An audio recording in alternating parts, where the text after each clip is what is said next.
Some women burn so bright they blind the men standing next to them. And some men, too proud to admit they married fire, spend years trying to smother it.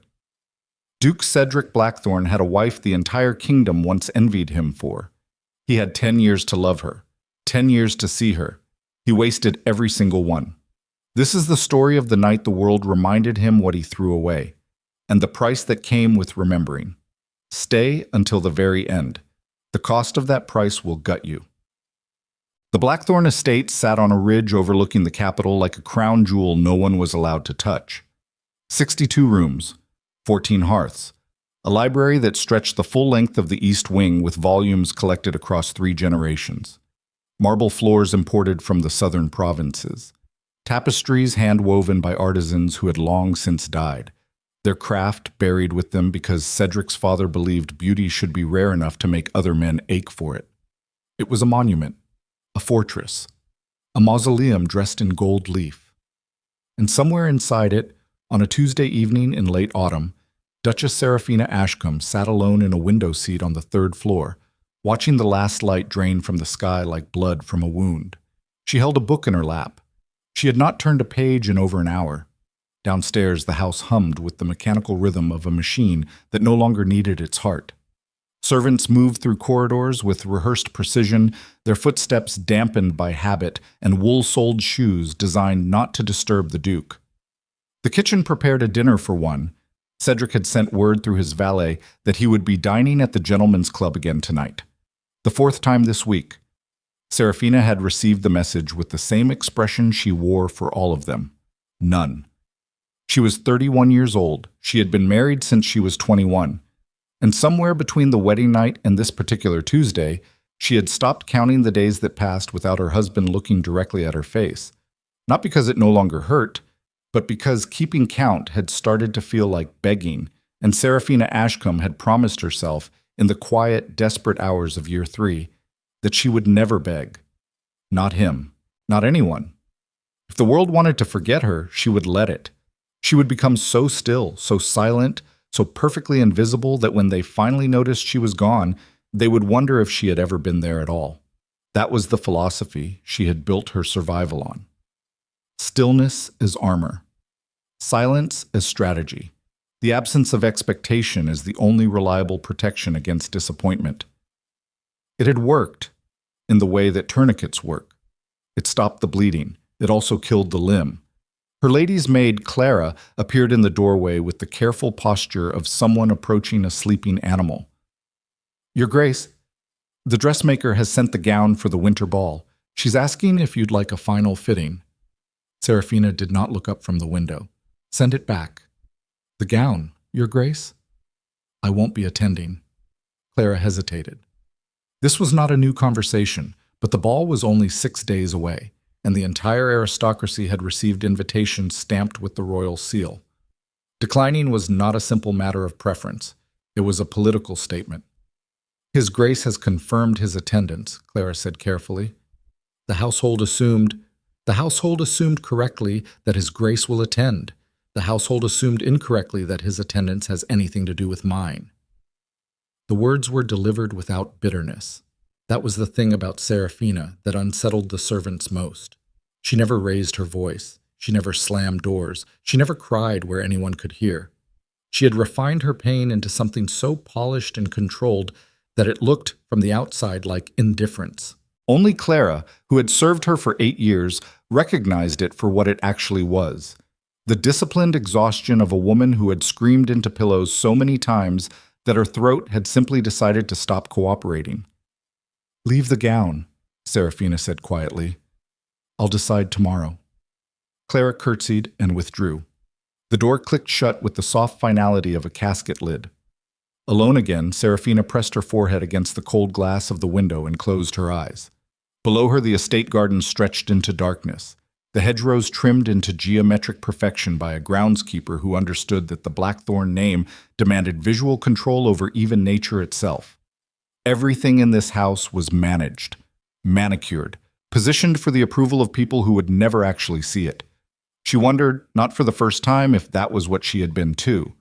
A hedge, trimmed into the shape of a wife, maintained just enough to be presentable. never allowed to grow wild. 2 floors below, in the east study that smelled permanently of aged oak and imported tobacco, Duke Cedric Blackthorne sat behind his father's desk reviewing correspondence he did not care about from people he barely tolerated. He was 36, tall, built with the lean, angular architecture of old money, the kind of frame that suggested the body had been designed for portraits rather than labor. His jaw could have been carved from the same marble as his foyer. His eyes, a cold steel gray, carried the permanent expression of a man who had been told since birth that the world owed him something and had spent his entire adult life collecting on that debt.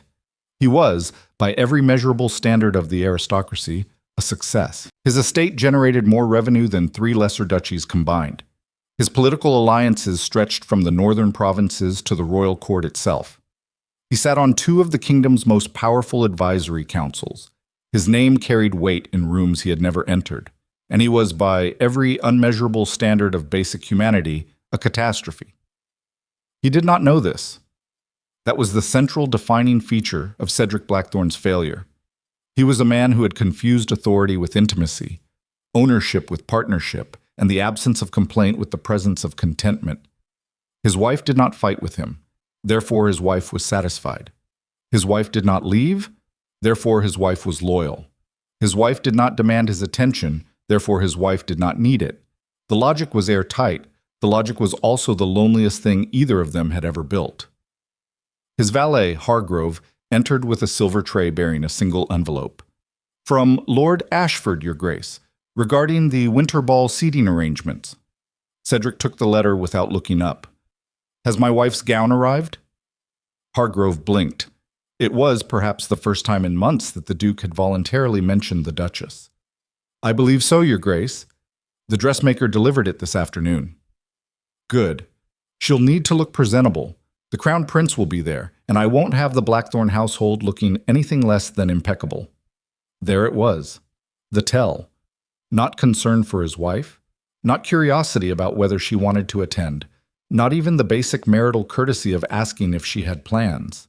Just the reflexive, bone-deep instinct of a man who viewed his wife as an extension of his reputation, a decorative element, a frame around his portrait. Hargrove paused at the door. "Your Grace, I'm not certain the Duchess intends to attend." Cedric's pen stopped. He looked up for the first time. "What do you mean?" "She mentioned to Clara that she may decline." Something shifted in Cedric's expression. Not worry, not concern, irritation. The specific territorial irritation of a man who had just been told that a piece of furniture he never used might be removed from his house without his permission. "She'll attend," he said flatly. "It's not optional." He returned to his correspondence. Hargrove left. And somewhere in the silence between them, the machinery of a 10-year failure continued its slow, grinding rotation, the gears worn smooth by neglect, the engine running on nothing but inertia, and the stubborn refusal of both parties to admit that the machine had stopped producing anything worth keeping a long time ago. The next morning, Cedric found Seraphina in the breakfast room.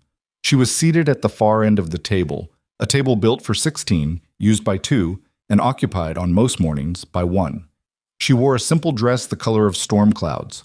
Her dark hair was pulled back from her face in a way that emphasized the sharpness of her cheekbones and the hollows beneath them that hadn't been there when they married. She was thinner than she should have been, not dramatically, not in a way that would alarm a physician, but in the way that a woman gets thin when meals become obligations rather than pleasures, when eating alone in silence robs food of its taste, and the body slowly agrees that there is less and less worth sustaining. She did not look up when he entered. Cedric poured himself coffee from the sideboard, took his seat at the opposite end of the table, and opened his morning paper. For 3 full minutes, neither of them spoke. The only sound was the ticking of the mantel clock and the distant clatter of the kitchen. "You're attending the winter ball," he said, without looking at her. "Am I?" It wasn't a question, Seraphina. She set down her teacup with the precision of a woman who had learned to control even the smallest gestures. And yet it sounded like one. How confusing for both of us. He lowered the paper. His jaw tightened. "The entire court will be there. The Crown Prince, foreign ambassadors. If the Duchess of Blackthorne is absent, people will talk." "People already talk, Cedric. They've been talking for years. You simply weren't listening because the subject was me, and that has never been a topic that held your interest." The words landed with surgical precision. No heat, no tremor. Just the clean, efficient delivery of a truth so obvious that denying it would require more effort than either of them had left. Cedric stared at her. For a fraction of a second, something flickered behind his steel-gray eyes. Not guilt, not yet, but the precursor to guilt. The faint, uncomfortable recognition that he had just been described accurately by someone he had assumed could no longer see him clearly. He folded the paper. "You'll attend. Wear the new gown. Be ready by 7. He stood and left the room without finishing his coffee. Seraphina sat motionless for a long moment after the door closed. Then she picked up her teacup, took a slow sip, and stared at the empty chair where her husband had been sitting. "Wear the new gown," she repeated softly. "Be ready by 7. She said it the way a soldier repeats an order, not with obedience, with recognition. The recognition that obedience and surrender look identical from the outside, and the only person who knows the difference is the one doing the surrendering. She would go to the ball. Not because he told her to, but because after 10 years of disappearing, some part of her, the part she had locked away so carefully that she had almost forgotten where she put the key, wanted to know if anyone would notice her if she walked back into the light. The night of the Royal Winter Ball arrived with the kind of cold that made the capital look like it had been carved from ice. Frost climbed the windows of every townhouse on the Grand Avenue. Carriage wheels left dark tracks in the thin layer of snow that had fallen just before dusk, and the palace itself blazed with light from every window, 1,000 candles turning the stone facade into something that looked less like architecture and more like a controlled fire. Inside the Blackthorne carriage, Seraphina sat in silence across from her husband. She wore the gown, deep midnight blue, cut close to the body with a severity that the dressmaker had clearly intended as elegance, but that Seraphina wore like a dare. Her dark hair was swept up, exposing the long line of her neck and the delicate architecture of her collarbones. A single strand of sapphires, her mother's, the only jewelry she had not pawned out of spite during the darker years, rested against her throat. She looked, for the first time in years, like the woman the kingdom remembered. Cedric glanced at her once, quickly, then looked away. He did not compliment her. He did not acknowledge the effort. He adjusted his gloves, checked his pocket watch, and stared out the window at the approaching palace as if his wife were a piece of luggage he was transporting to the correct destination. "Stay close to the Ashford group when we arrive," he said. "Lord Ashford has been useful lately, and I need his wife to believe we're closer than we are. You want me to perform friendship for your political convenience? I want you to do what wives do at these events. Stand quietly and agree with everyone. I remember the job description." He turned to look at her. His expression was unreadable, but something in the set of his mouth suggested that her tone had scraped against a nerve he didn't know was exposed. "What's gotten into you tonight?" Seraphina met his gaze. Her eyes, dark brown, almost black in the dim carriage light, held steady. "Nothing's gotten into me, Cedric. I think that's been the problem all along." The carriage pulled to a stop before he could respond. Footmen opened the door. The cold air rushed in, carrying with it the sound of music and distant laughter. Cedric stepped out first, offered his hand to Seraphina with the rehearsed efficiency of a man who had learned the gesture from watching his father and had never once considered what it was supposed to mean. And together they walked up the palace steps into the blinding warmth of the grandest social event of the season. The grand hall of the royal palace was a masterwork of controlled excess. Crystal chandeliers hung from vaulted ceilings painted with scenes from the kingdom's founding, not myth, not legend, but the carefully edited version of history that made conquest look like destiny. The floor was white marble veined with gold, polished to a mirror shine that reflected the swirling colors of 500 gowns and the dark uniform severity of 500 tailored suits. An orchestra played from a raised platform at the far end, their music threading through the crowd like smoke. Cedric moved through the room with the automatic confidence of a man who knew exactly where he belonged in every social hierarchy. He shook hands, he nodded at allies, he exchanged the clipped, coded pleasantries that passed for conversation among men who measured their worth in land holdings and proximity to the crown. Within 15 minutes of arriving, he had disappeared into a cluster of political allies near the East Colonnade, leaving Seraphina standing alone near the edge of the hall with a glass of champagne she had no intention of drinking. She watched him go. She did not follow. This was the pattern. This had always been the pattern. Arrive together, separate immediately. Reconvene at the carriage, ride home in silence, repeat at the next event. A marriage reduced to logistics. Seraphina moved toward the tall windows along the western wall, where the crowd thinned and the music softened into something almost tolerable. She stood near a column, half hidden in the shadow it cast, and watched the room move without her. Couples danced, groups laughed. Women leaned toward each other with the conspiratorial intimacy of shared secrets. Men clapped each other's shoulders with the performative warmth of people who would betray each other the moment advantage required it. She saw all of it. She was part of none of it. And for the 10,000th time, she wondered if this was what disappearing actually looked like. Not a dramatic exit, not a door slamming shut. Just the slow, imperceptible erosion of presence until you stood in a room full of people and not a single one of them registered that you existed. She was considering leaving, slipping out through a service corridor, finding a carriage, going home to the silence that at least had the decency to be honest, when a voice cut through her thoughts. "You look like someone who's calculating the fastest route to the nearest exit." She turned, and the world, which had been holding still for 10 years, lurched forward without warning. Crown Prince Adrian Evermont stood 3 feet away, holding a glass of wine with the easy, unperformed confidence of a man who did not need a room to notice him because rooms rearranged themselves around his presence automatically. He was 33, taller than Cedric by 2 inches, built differently, broader through the shoulders, with the kind of physical ease that suggested he had spent more time on horseback and in training yards than in drawing rooms. His hair was dark, cut short, and his face carried the particular handsomeness of a man who had never had to try to be attractive, and therefore never thought about it. But it was his eyes that stopped people. Green, clear, direct. They looked at you the way a surgeon looks at a body, not with coldness, but with the focused attention of someone who is genuinely trying to understand what they're seeing. He was looking at Seraphina that way now. She curtsied. "Your Royal Highness." "Your Grace." He tilted his head slightly. "You didn't answer my question." "I wasn't aware it required an answer." "Most observations don't, but I'm curious." "About what?" "About why the most beautiful woman in this room is standing alone in a corner, looking like she'd rather be anywhere else." The compliment was delivered without flirtation, without agenda. It was stated as fact, the way a person might note that the sky was blue or the floor was marble. And perhaps that was why it hit Seraphina so hard. Not because it was charming, but because it was honest.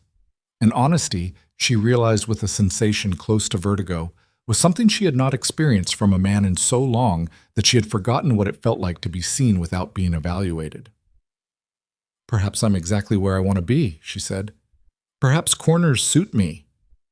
Corners suit people who are hiding, and you don't strike me as someone who hides by choice." She looked at him directly for the first time. He met her gaze without flinching, without performing, without the automatic social deflection that men of his rank used as instinctively as breathing. "Would you like to dance?" he asked. "I haven't danced in years." "Then you're overdue." He extended his hand, not with Cedric's rehearsed formality, not with the calculated charm of a man trying to impress. Just a hand, open, steady, offered the way a lifeline is offered, without conditions, without expectations, with the simple understanding that the person on the other end gets to decide whether they take it. Seraphina looked at his hand. She looked at the ballroom. She looked, for one brief, painful second, toward the East Colonnade where her husband stood with his back to her, deep in conversation with men who mattered more to him than she ever had. She took the prince's hand. The orchestra had just begun a waltz, a slow, sweeping piece in 3/4 time that filled the hall with the kind of music that made bodies move before minds could object. Adrian led her onto the floor with the natural authority of a man who understood that leading was not about control, but about creating space for someone else to move freely. And Seraphina moved. She had forgotten, or rather, she had forced herself to forget, because remembering what her body could do, remembering the joy of movement, The freedom of being guided by music rather than obligation would have made the stillness of her daily life unbearable. But now, with Adrian's hand firm against her back and the waltz carrying them in wide, sweeping arcs across the marble floor, the memory came flooding back. Not just muscle memory, soul memory, the memory of what it felt like to be alive inside her own skin. She was graceful, not in the practiced, rigid way that deportment lessons produce, in the way that water is graceful, in the way that a flame is graceful, with the effortless, unself-conscious beauty of something that has stopped trying to be anything other than what it is. The room noticed. It happened slowly at first. A turned head here, a paused conversation there. Then, like a wave building from a single ripple, the attention spread. Couples on the dance floor created space around them. Groups along the perimeter fell silent. Women leaned toward each other with raised eyebrows. Men stared with expressions that ranged from admiration to calculation to something more complicated and less comfortable, because they remembered her. Not this Seraphina, not the ghost, the other one, the one from a decade ago who had walked into her first court event at 21 years old and made every person in the room forget what they were saying, the one whose laughter had sounded like music before the music started. The one who had married Cedric Blackthorne and slowly, systematically, been extinguished by the sheer weight of his indifference. She was back. Not the same. Sharper, sadder. With the kind of beauty that suffering adds to faces that were already beautiful. The beauty of survival, of endurance, of a woman who had walked through 10 years of emptiness and come out the other side still standing, and she was dancing with the Crown Prince. Across the room, near the East Colonnade, Lord Ashford nudged Cedric's arm and nodded toward the dance floor. "Isn't that your wife?" Cedric turned. The conversation he'd been having, something about tariff adjustments on northern trade routes, died in his throat. Seraphina was dancing, not the stiff, obligatory shuffling she did at events when protocol demanded it, actually dancing. Her body moved with an elegance that Cedric had never seen, or rather, had seen once, years ago, before he had decided it wasn't important enough to pay attention to. Her face was transformed, not smiling exactly, but alive, present, lit from within by something that looked dangerously close to joy. And the man holding her was the future king of the kingdom. "Well," Lord Ashford said with the diplomatic delicacy of a man who recognized a political detonation when he saw one, "that's certainly going to be the talk of the evening." Cedric said nothing. His hand tightened around his glass until the crystal creaked. Something was happening inside his chest. Something unfamiliar, uncomfortable, and entirely unwelcome. It took him several seconds to identify it because he had never experienced it before. Not in relation to Seraphina, not in relation to anything she did, because he had spent 10 years operating under the assumption that nothing she did could possibly matter enough to produce a reaction this visceral. It was jealousy. Not the rational, calculated jealousy of political maneuvering, the raw, primitive, stomach-dropping kind, the kind that arrives without logic and operates without permission, the kind that grabs a man by the throat and forces him to look at something he has spent years refusing to see. His wife was beautiful. His wife was alive. His wife was in another man's arms, and the entire court was watching with the kind of fascinated attention that suggested everyone in the room had been waiting for exactly this moment. The moment when the forgotten Duchess reminded the kingdom that she had been there all along. The waltz ended. Adrian bowed. Seraphina curtsied. And in the electric silence that followed, before the applause began, because applause did begin, scattered and astonished and completely unprecedented for a simple dance, Cedric Blackthorne felt the first crack appear in the architecture of his 10-year indifference. He set down his glass. He straightened his jacket, and he began walking toward the dance floor with the rigid, controlled stride of a man who was about to do something he hadn't done in a decade. Acknowledge his wife in public. But before he could reach her, Adrian leaned close to Seraphina and said something that made her laugh. Not a polite laugh, not a social laugh, a real laugh. Full-throated, unguarded, the kind of laugh that a woman makes when she has forgotten, just for a second, that she is not allowed to be happy. Cedric stopped walking. The sound of his wife's laughter hit him like a physical blow, Not because it was directed at another man, but because he realized with the sickening clarity of a man watching his house burn from the outside that he had not heard that sound in years. He had not heard it because he had never given her a reason to make it. The crowd began to close around Seraphina. Women who had ignored her for years suddenly remembered her name. Men who had dismissed her as Blackthorne's quiet, decorative wife suddenly saw her with new eyes.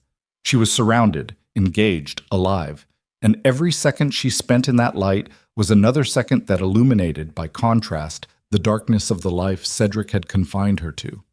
He retreated to the colonnade. He drank. He watched. And for the rest of the evening, while his wife was reborn in front of 500 witnesses, Cedric Blackthorne stood in the shadows and felt, for the first time, what she had been feeling for 10 years. Invisible.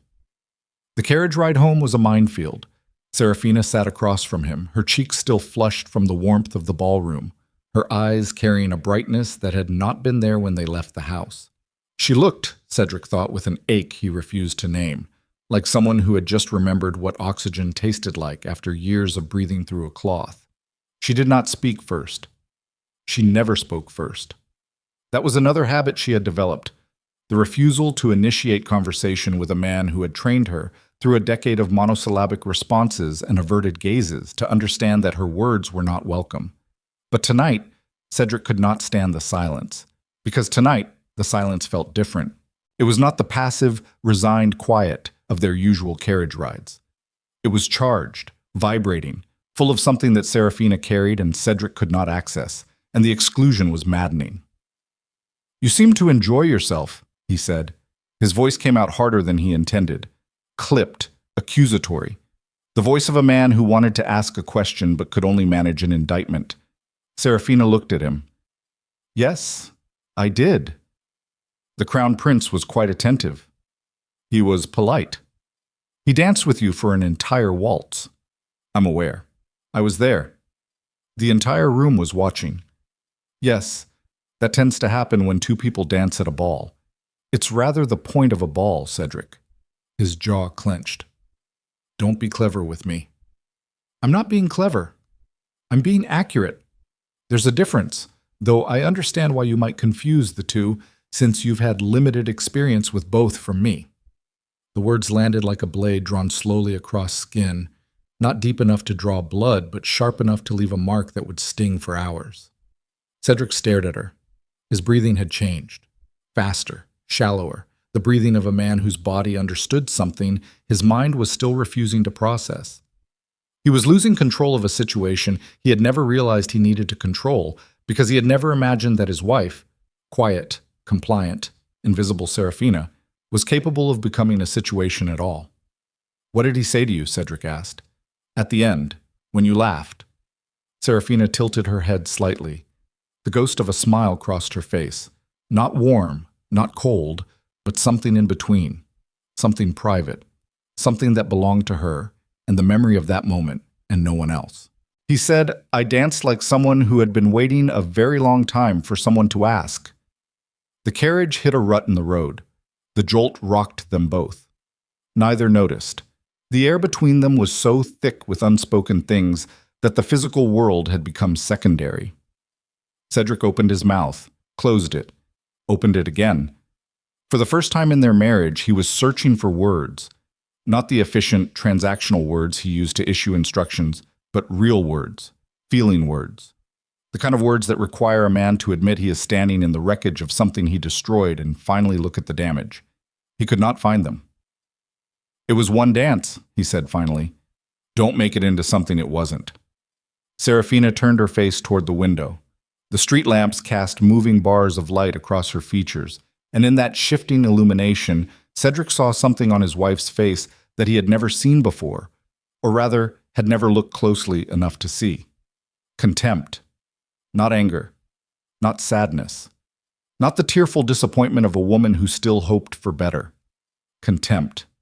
The quiet, settled, absolute contempt of a person who has finally stopped expecting anything from you, who has weighed you on every scale that matters and found you not just wanting, but irrelevant.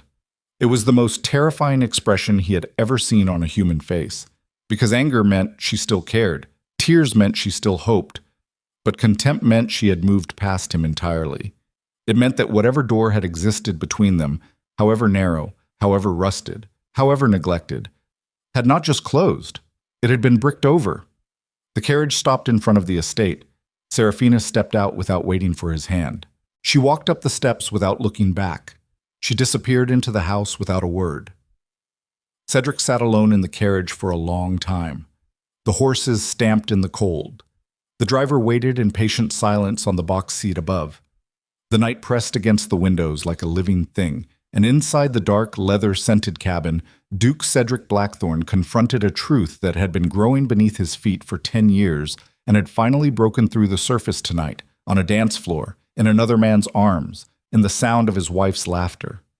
He had not neglected his marriage. He had murdered it, slowly, methodically, with the same efficient cruelty that his father had used on his mother and his grandfather had used on his. He had inherited the family talent for emotional annihilation and applied it with the precision of a tradesman, and now his wife was standing in the ruins of what he had built, and she was not crying, and she was not fighting, and she was not asking him to change. She was looking past him, through him, at a future that did not include him at all. And somewhere, in the part of his chest he had spent 36 years pretending did not exist, something cracked. He climbed out of the carriage. He walked into the house. He climbed the stairs to the 3rd floor. He stood outside her bedroom door, a door he had not stood in front of for longer than he wanted to calculate, and raised his hand to knock. He held it there for 30 seconds. Then he lowered it, turned, and walked to his own room at the far end of the hall. Old habits die hard. But some old habits don't die at all. They just keep killing everything around them. 3 days later, the first letter arrived. It came on palace stationery, sealed with the royal crest, addressed to the Duchess of Blackthorne. Cedric saw it on the silver tray in the front hall before the butler had a chance to deliver it. He recognized the seal immediately. His hand moved toward it, stopped, drew back. He did not open it. He was many things, but he was not yet the kind of man who opened his wife's private correspondence. Not yet. That line still existed, thin and fraying but present, and he was aware, dimly, reluctantly, that crossing it would transform him from a neglectful husband into something worse, something he was not ready to become. The letter was delivered to Seraphina's sitting room. She read it alone. She did not mention it at dinner, the first dinner they had shared in the same room in weeks, Cedric having abruptly and without explanation canceled his club engagements for the evening. She ate. She spoke when spoken to. She excused herself before dessert. The letter sat on her writing desk for the rest of the night, its contents known only to her, its implications known to no one. But Cedric had seen it, and the fact of its existence, that the crown prince had written to his wife, that the future king of the kingdom had thought about Seraphina after the ball, had taken the time to put words on paper and send them to her, ignited something in Cedric that was larger and more dangerous than jealousy. It was fear. Because jealousy assumes you still possess the thing you're afraid of losing. Fear acknowledges the possibility that you never possessed it at all, that you were holding an empty frame the whole time and the painting walked out years ago while you were too busy staring at the wall. The second letter arrived 2 days later, then a third. Then an invitation, not personal, not private, but conspicuous, to a luncheon at the palace where the crown prince was hosting a select group of nobles to discuss charitable reform. Seraphina's name was on the guest list. Cedric's was not. And that specifically was the moment when the architecture of Cedric Blackthorne's entire world began to shift beneath his feet. Not because his wife was being courted, he did not yet believe it had gone that far, but because the world was beginning to treat Seraphina as someone independent of him, someone with her own value, her own identity, her own gravitational pull. For a man who had spent 10 years treating his wife as an appendage, the discovery that the appendage had its own heartbeat was not just inconvenient, it was existentially terrifying. He stood at the window of his study, watching Seraphina's carriage pull away from the estate, heading toward the palace, toward a world that was opening its doors to her for the first time in a decade, and he felt the ground beneath him crack and shift and give way to something he had no framework to process, the realization that he might already be too late. The carriage was halfway to the palace before Seraphina realized her hands were shaking. She pressed them flat against her lap, fingers spread wide against the midnight blue fabric of her day dress, and held them there until the trembling stopped. It was not fear. She had lived with a man who could drain the warmth from a room just by entering it. Fear was a language she had learned to speak fluently years ago. And this was not that dialect. This was something else. Something she had not felt in so long that her body did not know how to process it without a physical response. Anticipation. The word felt foreign, dangerous, like picking up a weapon she had once known how to use but had been disarmed of so long ago that her grip felt uncertain, the weight unfamiliar. She was going somewhere that had nothing to do with Cedric. She was attending an event where her presence had been specifically, deliberately requested, not as an extension of her husband's name, not as decoration for his political theater, but as herself. Seraphina, a woman with thoughts, a woman someone wanted to hear speak. The absurdity of how revolutionary that felt made her want to laugh and scream simultaneously. She did neither. She sat in the carriage with her hands pressed flat and her spine straight, and her face arranged into the careful neutrality she had perfected over a decade of performing composure, and she watched the Capitol slide past the window. The stone facades, the wrought iron gates, the frostbitten gardens of lesser nobles who nonetheless had marriages warmer than hers, and she allowed herself, for the first time in years, to want something. Not to want Cedric to change. Not to want her old life back. Not to want the naive, trusting girl she had been at 21 to somehow resurrect herself from the grave that 10 years of silence had dug. She wanted to matter, in a room, to anyone, for any reason that had nothing to do with whose ring she wore. The palace luncheon was held in the winter drawing room, a space considerably smaller and more intimate than the grand hall where the ball had taken place. 14 guests, a long table dressed in white linen and silver, tall windows overlooking the palace gardens where bare trees stood like skeletal sentries against the gray sky. The room smelled of fresh bread and heated wine, and the particular warmth that only comes from a space designed for conversation rather than spectacle. Crown Prince Adrian stood near the fireplace when Seraphina entered.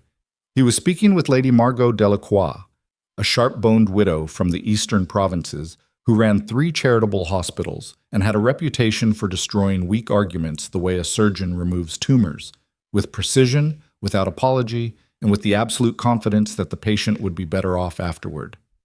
Adrian looked up when Seraphina appeared in the doorway. He did not pause mid-sentence. He did not abandon his conversation.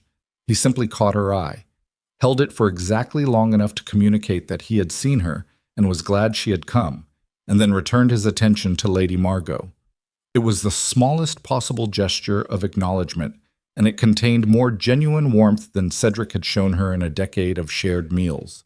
She found her seat. Her name card was positioned between Lady Margot and Sir Edmund Hale, a retired military commander who now devoted his time and considerable fortune to housing displaced families from the border conflicts. The seating arrangement was not accidental. Adrian had placed her between 2 people who would engage her mind, challenge her opinions, and treat her as an intellectual equal. He had constructed a social environment specifically designed to draw her out of the silence her husband had trained her into. Whether he did this out of kindness, political strategy, or something more personal, Seraphina could not yet determine. And she was wise enough, wise in the particular, hard-won way that only women who have survived neglect can be, not to assign motive to generosity. Generous acts could be weapons. She had learned that from Cedric's mother, who gave compliments the way other women gave poison. The luncheon began. The conversation was extraordinary, not because the topics were exotic, charitable reform, hospital funding, the logistics of housing programs in rural provinces, but because Seraphina was invited into it, asked questions, listened to when she answered, challenged when her ideas had weaknesses, respected when her ideas had merit. The problem with aristocratic charity, Lady Margot said, carving into a piece of roasted quail with the decisive strokes of a woman who approached all tasks with surgical intent, is that it flatters the giver without transforming the recipient. We build hospitals and name them after ourselves. We fund schools and demand portraits in the entrance hall. The poor get treatment. We get monuments. You're being generous to the monuments, Sir Edmund said dryly. Most of them are hideous. The Duchess might disagree with both of us, Adrian said from the head of the table, and every eye turned to Seraphina. The old Seraphina, the one from 3 weeks ago, the ghost, the furniture, would have deflected, would have murmured something non-committal and redirected attention to someone more important, would have shrunk. She did not shrink. I disagree with the premise, she said. Her voice was steady, clear, carrying a precision that surprised even her. Charity isn't the disease. Control is. When you fund a hospital but dictate who it serves, you haven't given anyone health care. You've given yourself a leash. The question isn't whether the aristocracy should be charitable. The question is whether the aristocracy can tolerate charity that doesn't come with conditions. The table went quiet. Not the uncomfortable quiet of a social misstep. The quiet of a room full of intelligent people recognizing that something unexpectedly sharp had just been said. Lady Margot set down her knife and looked at Seraphina with the appraising expression of a woman who had just discovered a diamond in a drawer full of glass. That, she said, is the most dangerous idea I've heard at a royal table in 15 years. Dangerous ideas are the only ones worth funding, Adrian said. He was looking at Seraphina with an expression that was harder to read than admiration. It contained admiration, certainly, but beneath it, layered like sediment and rock, was something that looked very much like recognition. The recognition of one intelligent person seeing another for the first time and understanding that what they are seeing is not a performance. The luncheon lasted 3 hours. Seraphina spoke more in those 3 hours than she had spoken in 3 months at the Blackthorne estate. She argued with Sir Edmund about logistics. She challenged Lady Margot's funding models. She listened to Adrian's vision for reform with the critical attention of someone who wanted the ideas to succeed and therefore refused to let weak points go unexamined. When it was over, Adrian walked her to the palace foyer himself. The other guests had already departed. The corridors were quiet, the afternoon light turning the marble walls the color of cold honey. "You held back," he said as they walked. "I held nothing back." "You held back at the beginning. I watched you calculate whether it was safe to speak before you spoke. That calculation took about 4 seconds. Most people wouldn't have noticed. I'm not most people." She stopped walking. They were standing near a tall window overlooking the east garden, and the light fell across her face in a way that made the shadows under her eyes visible, the shadows that expensive powder could soften but not erase, the shadows that came from years of sleepless nights in a house that felt less like a home and more like a prison with excellent interior decorating. "You notice a great deal, Your Highness." "Adrian, that would be inappropriate. It would be honest. I'm told there's a difference. I prefer honesty. Honest men are dangerous in courts. Honest women are more dangerous. That's why courts work so hard to silence them." She held his gaze. There was no flirtation in the exchange, no romantic undercurrent, despite what the gossip mills would later manufacture from this moment. What passed between them was something more rare and, in its own way, more threatening to the established order than any affair could have been. Respect. The crown prince of the kingdom respected the Duchess of Blackthorne, not her title, not her husband's name, not her family lineage or her social position or the strategic value of her alliance. Her, the woman standing in the fading afternoon light with shadows under her eyes and 10 years of silence behind her and a mind that could dismantle a funding model and reassemble it stronger in the time it took other nobles to select a dessert fork. "I'd like you to join the advisory committee on charitable reform," Adrian said. "We meet monthly. The work is tedious, the politics are exhausting, and you'll be the only duchess at the table, which means every man in the room will try to dismiss you at least once before he realizes his mistake. And you're telling me this to prepare me. I'm telling you this because I watched you handle a table of 14 people who all thought they were smarter than you, and by the second course, every one of them had adjusted that assumption. You don't need preparation. You need a stage." She said nothing for a long moment. The silence was not empty.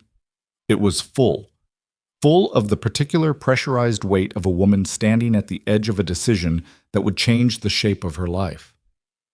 "I'll consider it," she said. "Take your time, but not too much." He paused.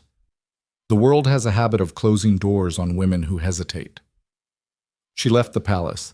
She rode home in a carriage that felt different from the one she had arrived in, not because the carriage had changed, but because the woman inside it had. Something had shifted, not dramatically, not with the theatrical intensity of a revelation, but with the quiet, structural certainty of a foundation settling, a wall finding its weight, a building discovering that it could stand on its own. She was still Cedric's wife. She was still the Duchess of Blackthorne. She was still living in a marriage that functioned like an armistice. No active hostilities, no active peace, just the static, suffocating neutrality of two people occupying the same estate without occupying the same life. But she was also, for the first time, something else. Something that existed independently of the Blackthorne name and the Blackthorne estate and the Blackthorne legacy of men who collected wives the way they collected paintings. For display, not for dialogue. She was someone who had been asked to speak, and had spoken, and had been heard. The terrifying part was how much she wanted to do it again. Cedric found out about the luncheon 3 days later.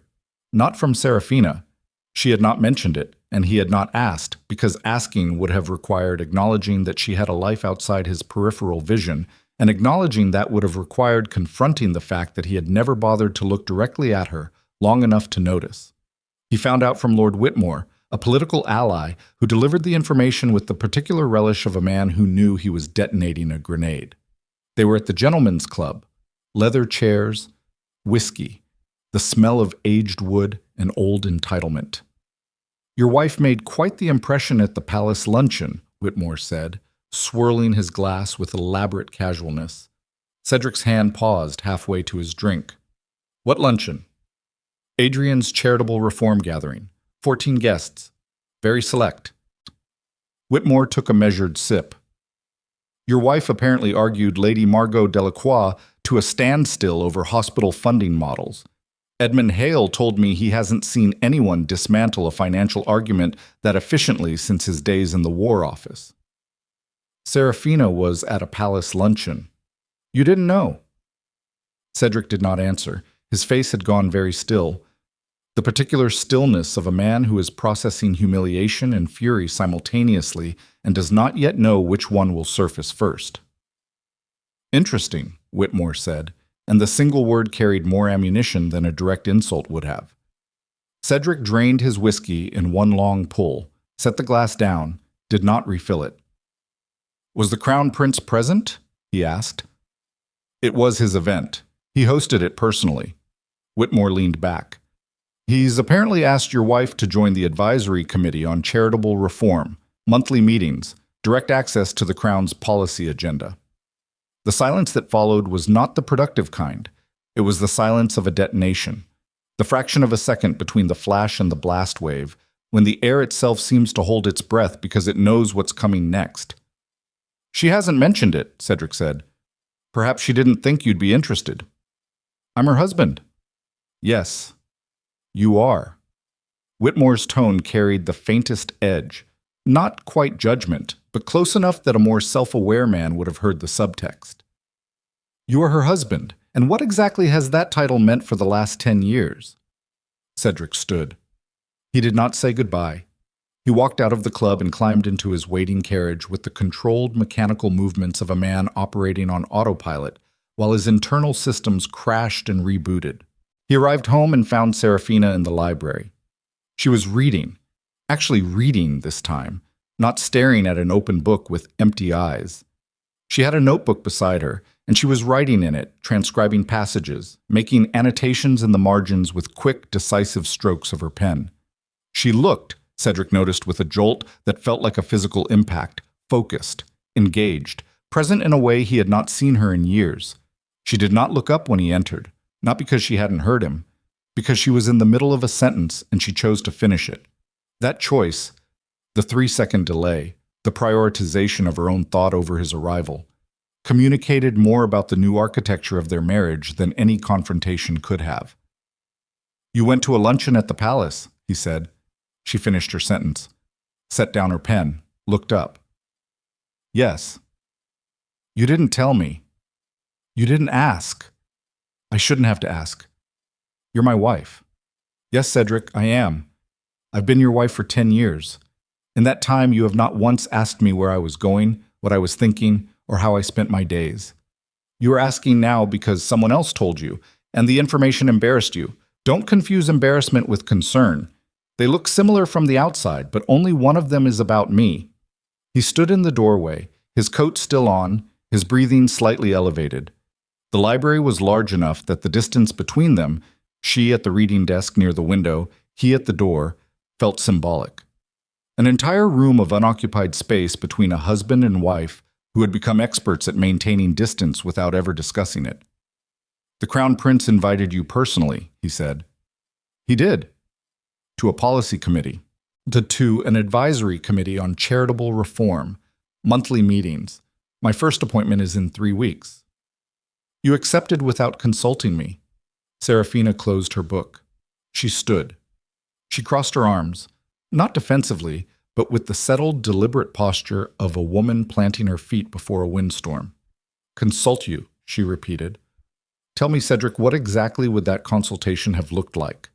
Would you have listened to me describe the opportunity? Would you have asked what the committee does, or who serves on it, or why I was selected? Or would you have glanced up from your correspondence, said something dismissive, and gone back to whatever it is you do in your study for 12 hours a day while I exist in the margins of this house, like a footnote you forgot to delete? That's not fair. Fair. She said the word like it tasted rotten. You want to talk about fair? You ignored me for a decade, and the first time I do something, anything, that doesn't involve sitting in this house waiting for you to remember I exist, your response is to walk in here and demand to know why I didn't ask permission. That's not a marriage, Cedric. That's a kennel. The word hit him like a slap, not because it was cruel, because it was precise, because it described exactly what he had built, a beautiful, well-maintained enclosure for a woman he had never let off the leash. I don't want you spending time at the palace without me, he said. His voice had dropped. Lower, harder. The voice he used in political negotiations when he wanted someone to understand that the conversation was over and his position was final. Seraphina did not flinch. She did not drop her gaze. She did not do any of the things she had done for 10 years when he used that voice. The small concessions, the quiet retreats, the imperceptible surrenders that had accumulated over a decade like silt in a riverbed, slowly choking the current until nothing flowed at all. That's not your decision, she said. 4 words, delivered without heat, without drama, without the theatrical defiance that would have given him something to push against, something to argue with, something to defeat. Just a fact. Stated calmly, by a woman who meant it. Cedric stared at her. His jaw worked. His hands, hanging at his sides, opened and closed in slow, unconscious fists. Not threatening, not violent, but the involuntary physical response of a man whose grip on something he assumed was permanent had just been pried loose. Since when, he said quietly, do you speak to me like this? Since someone reminded me that I have a voice. The Crown Prince. Does it matter who? The point isn't who reminded me. The point is that it shouldn't have taken a reminder. The point is that I spent 10 years in this house believing that silence was the only safe response to you, and the fact that I believed that, the fact that you made me believe that, is the single most damning thing I can say about this marriage. She gathered her notebook, her pen, her book. She held them against her chest the way a soldier holds a shield, not for protection, but for the reminder that there is something worth protecting. I'm joining the committee, she said. I'm attending the meetings. I'm doing the work.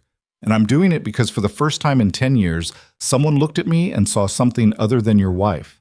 They saw me, and I am not giving that up. She walked past him, through the doorway, into the corridor. Her footsteps faded up the staircase with the measured, unhurried cadence of a woman who was not running from a fight, but choosing not to waste another second of her life in one that her opponent was not equipped to win. Cedric stood alone in the library. The fire in the hearth was dying. The room was cooling. The books on the shelves, thousands of them, collected across generations, filled with the accumulated wisdom of centuries, surrounded him with knowledge he had never bothered to absorb, and in the silence of their presence, he felt the weight of his own illiteracy.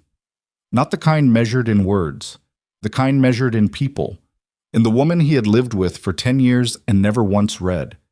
He walked to the window. The estate grounds stretched out before him in the gathering dark, and he could see at the far edge of the property the carriage house where the horses were being stabled for the night. The grooms moved with practiced efficiency, closing doors, securing latches, making sure everything was contained, controlled, locked down. His entire life was built on that principle. Contain, control, lock down.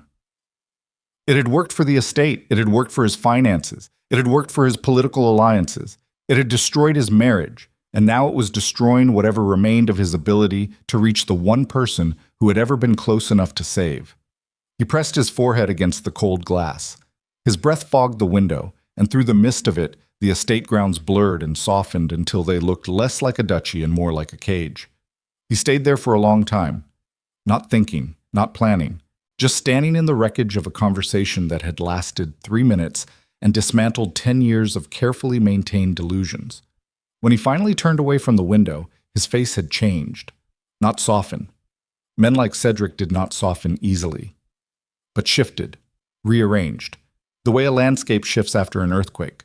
The same elements, the same terrain, but the ground had moved, and nothing sat where it used to, and the map he had been using to navigate his life no longer matched the territory. He did not go to Seraphina's room. He did not attempt to continue the argument. He went to his study, poured a whiskey, and sat in the dark. And for the first time in his adult life, Cedric Blackthorne did something he had never considered necessary, never imagined relevant, and never been equipped to attempt.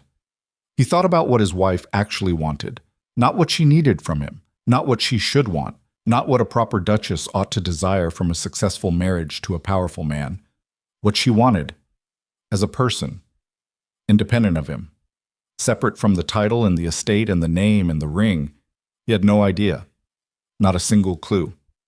10 years of marriage, and he could not name her favorite book, her closest friend, her deepest fear, or the sound she made when she laughed, truly laughed, without restraint.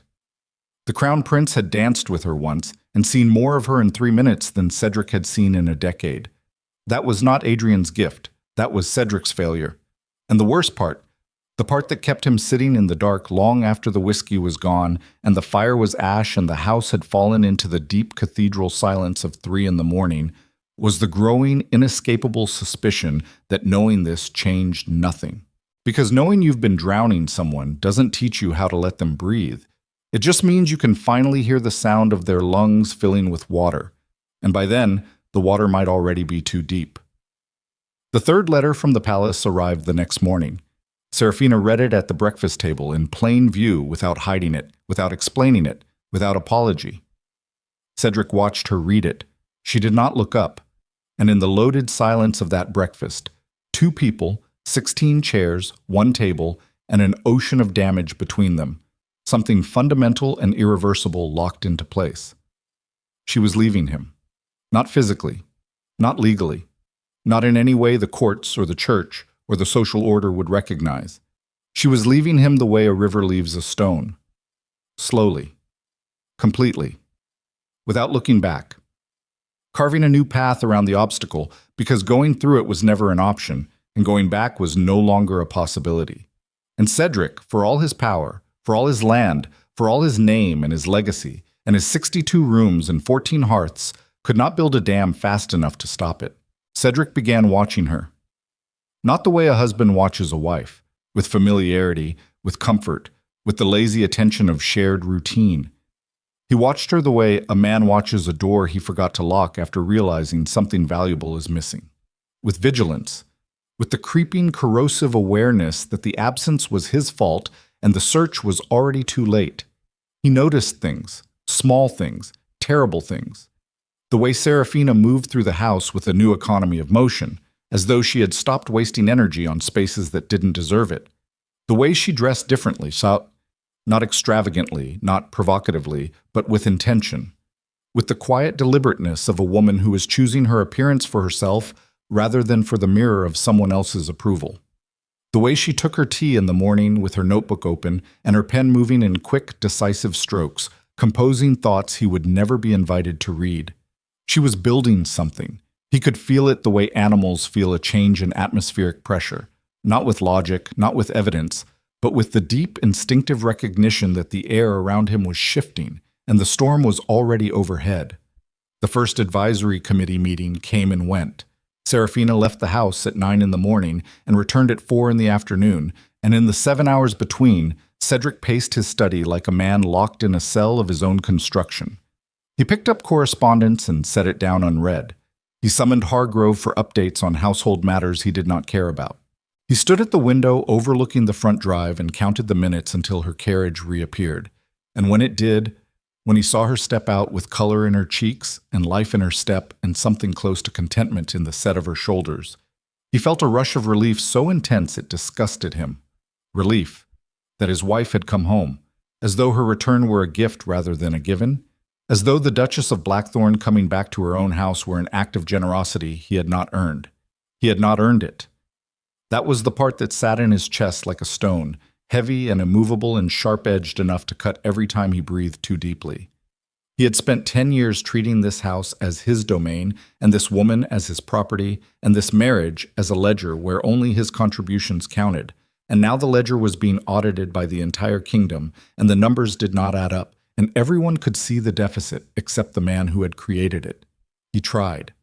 That was the tragic, insufficient, catastrophically late truth of the weeks that followed. Cedric Blackthorne tried. He came to breakfast. He sat closer to her end of the table. He asked questions, clumsy, stilted, transparently rehearsed questions that sounded like a man reading from a manual on human interaction that he had only recently acquired. "How was your morning? What are you reading?" "Did the committee meeting go well?"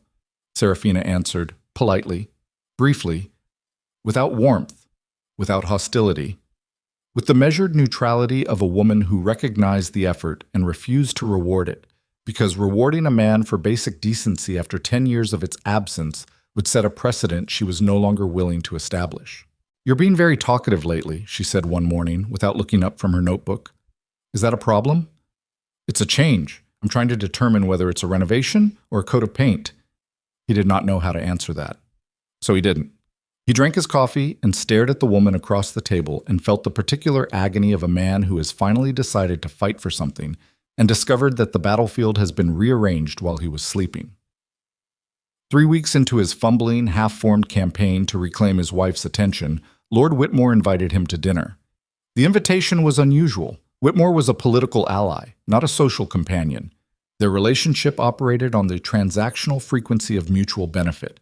Votes traded for favors, influence exchanged for access, loyalty measured in utility rather than affection. Dinner invitations existed outside that frequency, and the irregularity should have registered as a warning. It didn't. Cedric was distracted. His internal compass, which had reliably pointed toward political self-interest for his entire adult life, had been knocked off its axis by the gravitational pull of his collapsing marriage, and he was navigating without instruments. He went to the dinner. Whitmore's townhouse was smaller than the Blackthorne estate, but decorated with the aggressive tastefulness of a man who compensated for lesser acreage with superior curation. The dining room seated 8. 6 chairs were occupied. Whitmore, his wife Lady Eleanor, Lord Ashford, Lady Pemberton, the Viscount Hale, and Cedric. The 7th and 8th chairs were empty, their name cards removed, and the asymmetry should have been the second warning. Dinner proceeded with the surface-level pleasantries of people who did not particularly like each other but had agreed through decades of social conditioning to pretend otherwise. The food was excellent.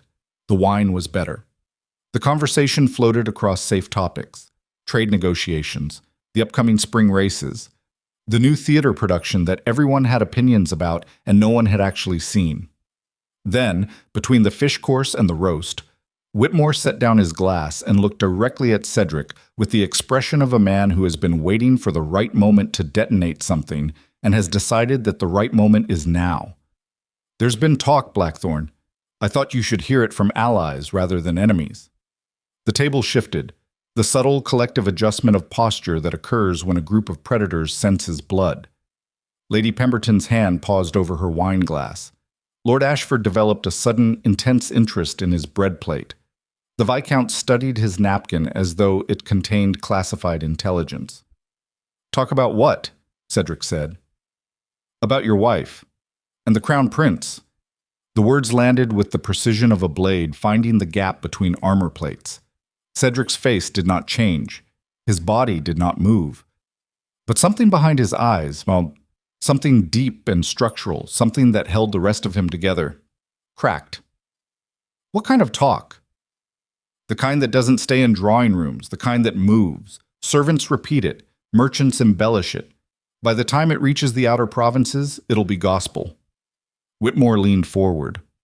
People are saying the Crown Prince has taken a personal interest in your wife, that she's been invited to private meetings, that letters have been exchanged, that the future king of this kingdom finds the Duchess of Blackthorne more compelling than the Duke of Blackthorne finds her himself. The table was perfectly silent, the kind of silence that has weight and texture and intent. Those are rumors, Cedric said. His voice was controlled, tight, operating at the frequency of a man who is holding something explosive with both hands and cannot afford to grip too hard or too soft. Rumors with evidence, Lord Ashford said quietly. Your wife has attended 3 palace functions in the last month. She sits on the Crown Prince's advisory committee. She has been seen walking with him in the palace gardens after meetings. Walking? In public, in daylight, with staff present. Ashford held up his hands.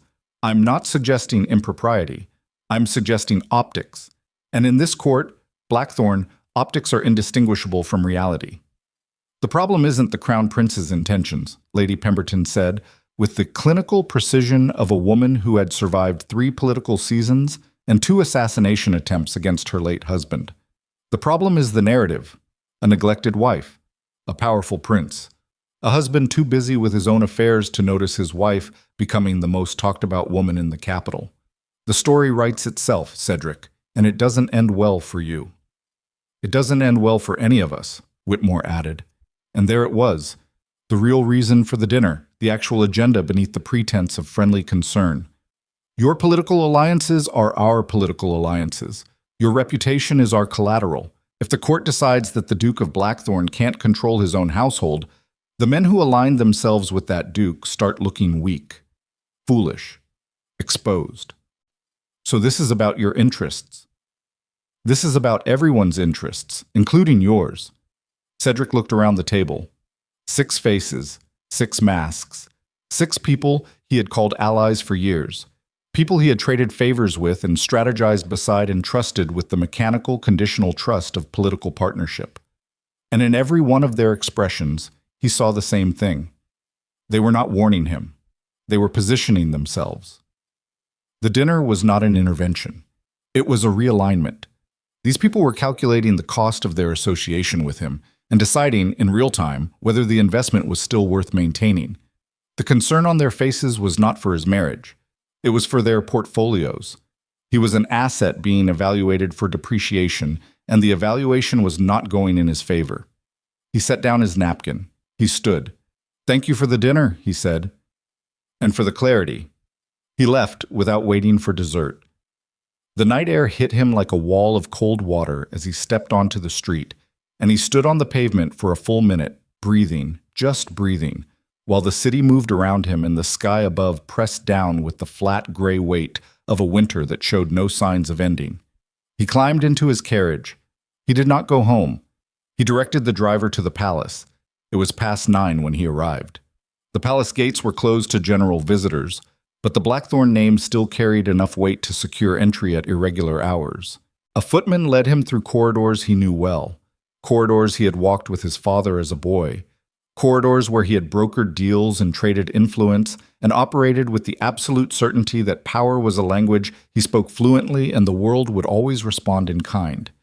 That certainty was gone, stripped away by 6 people at a dinner table who had shown him, with surgical efficiency, that the power he had always assumed was permanent was actually conditional. Rented, not owned. Extended on the basis of reputation, and reputation, he was discovering, could be dismantled by a waltz.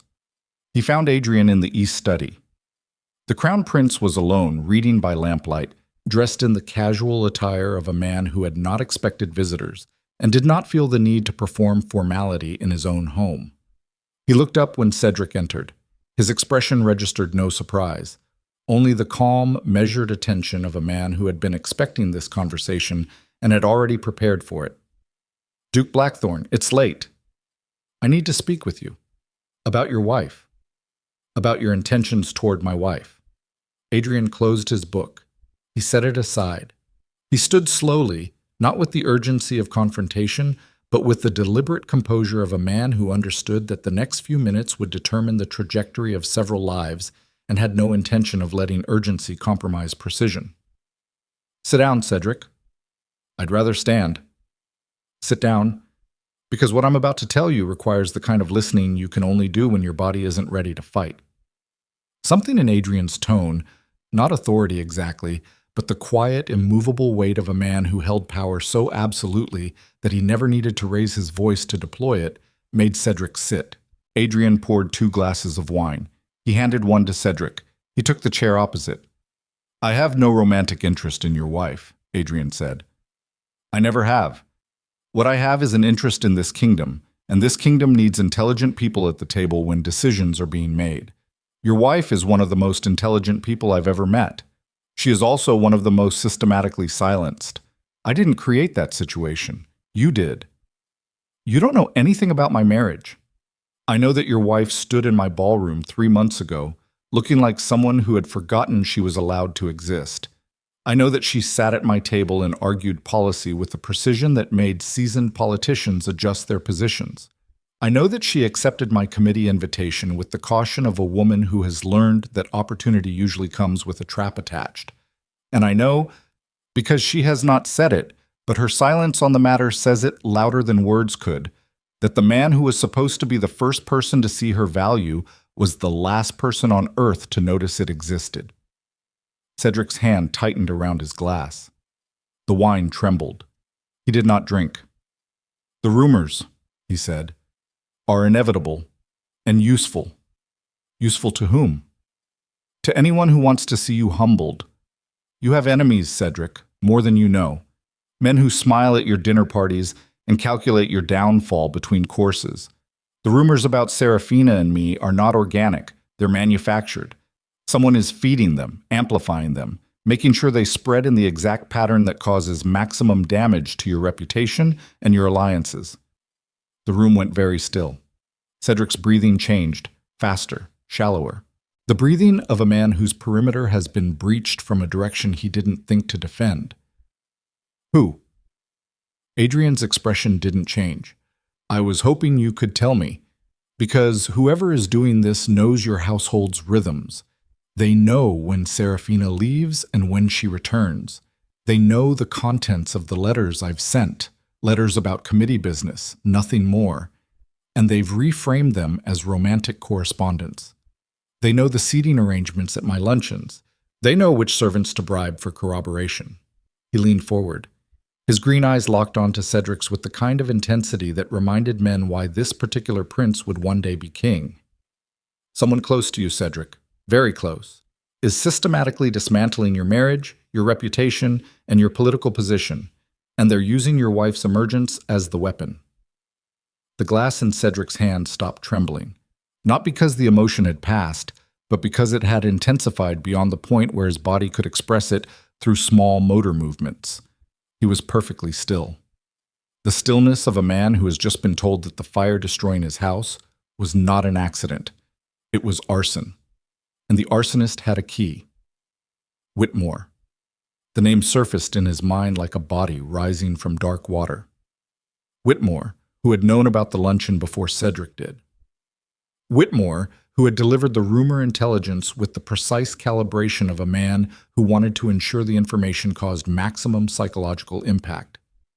Whitmore, who had convened the dinner specifically to demonstrate to Cedric that his allies were reconsidering their loyalties, not to warn him, but to accelerate his isolation.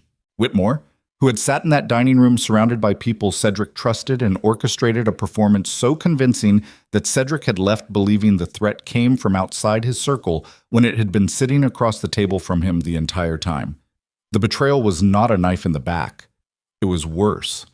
It was a hand on his shoulder, guiding him gently toward the edge of a cliff while whispering that the view was spectacular. "How long have you known?" Cedric asked. long enough to let it play out. I needed to see who moved and how. Court intelligence requires patience. You used my wife as bait. I gave your wife an opportunity. The fact that it also functioned as a mechanism for exposing your enemies is not something I apologize for. Multiple objectives can be served by a single action. That's not manipulation. That's efficiency. Cedric stood. The chair scraped against the stone floor with a sound that cut through the quiet room like a blade across bone. You should have told me. You should have been paying attention to your own house. Adrian did not stand. He looked up at Cedric with the steady, unapologetic gaze of a man who understood that the truth was more valuable than comfort and had chosen accordingly. Go home, Cedric. Look at the people around you with the same scrutiny you've spent weeks applying to your wife, and ask yourself who benefits most from your marriage falling apart. Because it isn't me, it isn't Seraphina, and it isn't the gossips at court. It's the person who inherits your influence when you're too damaged to wield it. Cedric left the palace at 10:15. He sat in his carriage in the freezing dark, and the city he had always navigated with arrogant certainty looked different now. The buildings were the same. The streets were the same. The lamplights threw the same weak circles on the cobblestones. But the man looking at them had changed, not softened, not improved, cracked, broken open in a place he did not know existed, and the fracture was letting in a kind of light he had spent his entire life avoiding. The light of self-knowledge. The worst kind. The kind that doesn't illuminate the path forward. It just shows you, with merciless clarity, every wrong turn you've already made. He had spent weeks focused on Seraphina and Adrian, weeks consumed by jealousy and territorial anxiety, watching his wife for signs of infidelity, monitoring her movements, cataloging her correspondence, treating her independence as a threat when it had been, all along, the only honest thing in his life. And while he was watching the wrong target, the real enemy had been operating inside his own walls, his allies, his circle, the men he drank with and strategized with and trusted with the reflexive, unexamined trust of a man who believed that shared interest was the same as shared loyalty. It was not. Shared interest ended the moment the interest diverged. And Whitmore's interest had diverged long before the winter ball. The ball had just provided the opportunity, the cover story, the convenient distraction that allowed the knife to be positioned without detection. Cedric arrived home at 11. The house was dark except for a single light in Seraphina's sitting room on the 3rd floor. He stood in the front hall looking up the staircase, and for the second time in his life he considered going to her door. This time, the impulse was different. Not the territorial urgency of a man trying to reclaim property. Something rawer, something closer to the bone. The impulse of a man who had just discovered that the ground beneath his feet was mined, that the walls around him were compromised, that every assumption he had operated on for the last decade was flawed at the foundation. And the only person in his life who had never lied to him, never manipulated him, never positioned herself for advantage at his expense, was the woman he had spent 10 years ignoring. Seraphina had never betrayed him. Not once. Not even now, when she had every reason to. She had endured his neglect without retaliation. She had survived his indifference without scheming. She had watched him dismiss her for a decade and had responded not with sabotage but with silence, the devastating, dignified silence of a woman who refused to sink to the level of the man who was drowning her. She was the only clean thing in his life, and he had treated her like an inconvenience. He climbed the stairs. He walked the corridor. He stood outside her door. The light was visible beneath it. A thin line of gold across the dark carpet, warm and steady and constant. Like her, always there, never noticed. Until now. He raised his hand, his knuckles touched the wood. 1 inch of oak between him and the woman he had destroyed, and the only person left who might still be capable of looking at him without calculating what he was worth. He knocked. Silence. Then footsteps. Then the door opened, and Seraphina stood in the doorway in her dressing gown, her hair down, her face bare, her expression carrying the wary neutrality of a woman who has learned that unexpected visits from her husband never bring good news. "I need to tell you something," he said, "and I need you to hear all of it before you respond. Can you do that?" She studied him. Whatever she saw in his face, and she saw more than he wanted her to, She had always seen more than he wanted her to. That was part of what had frightened him into looking away, made her step aside. He walked into her room, the door closed behind him, and for the first time in 10 years, Cedric Blackthorne began to tell his wife the truth.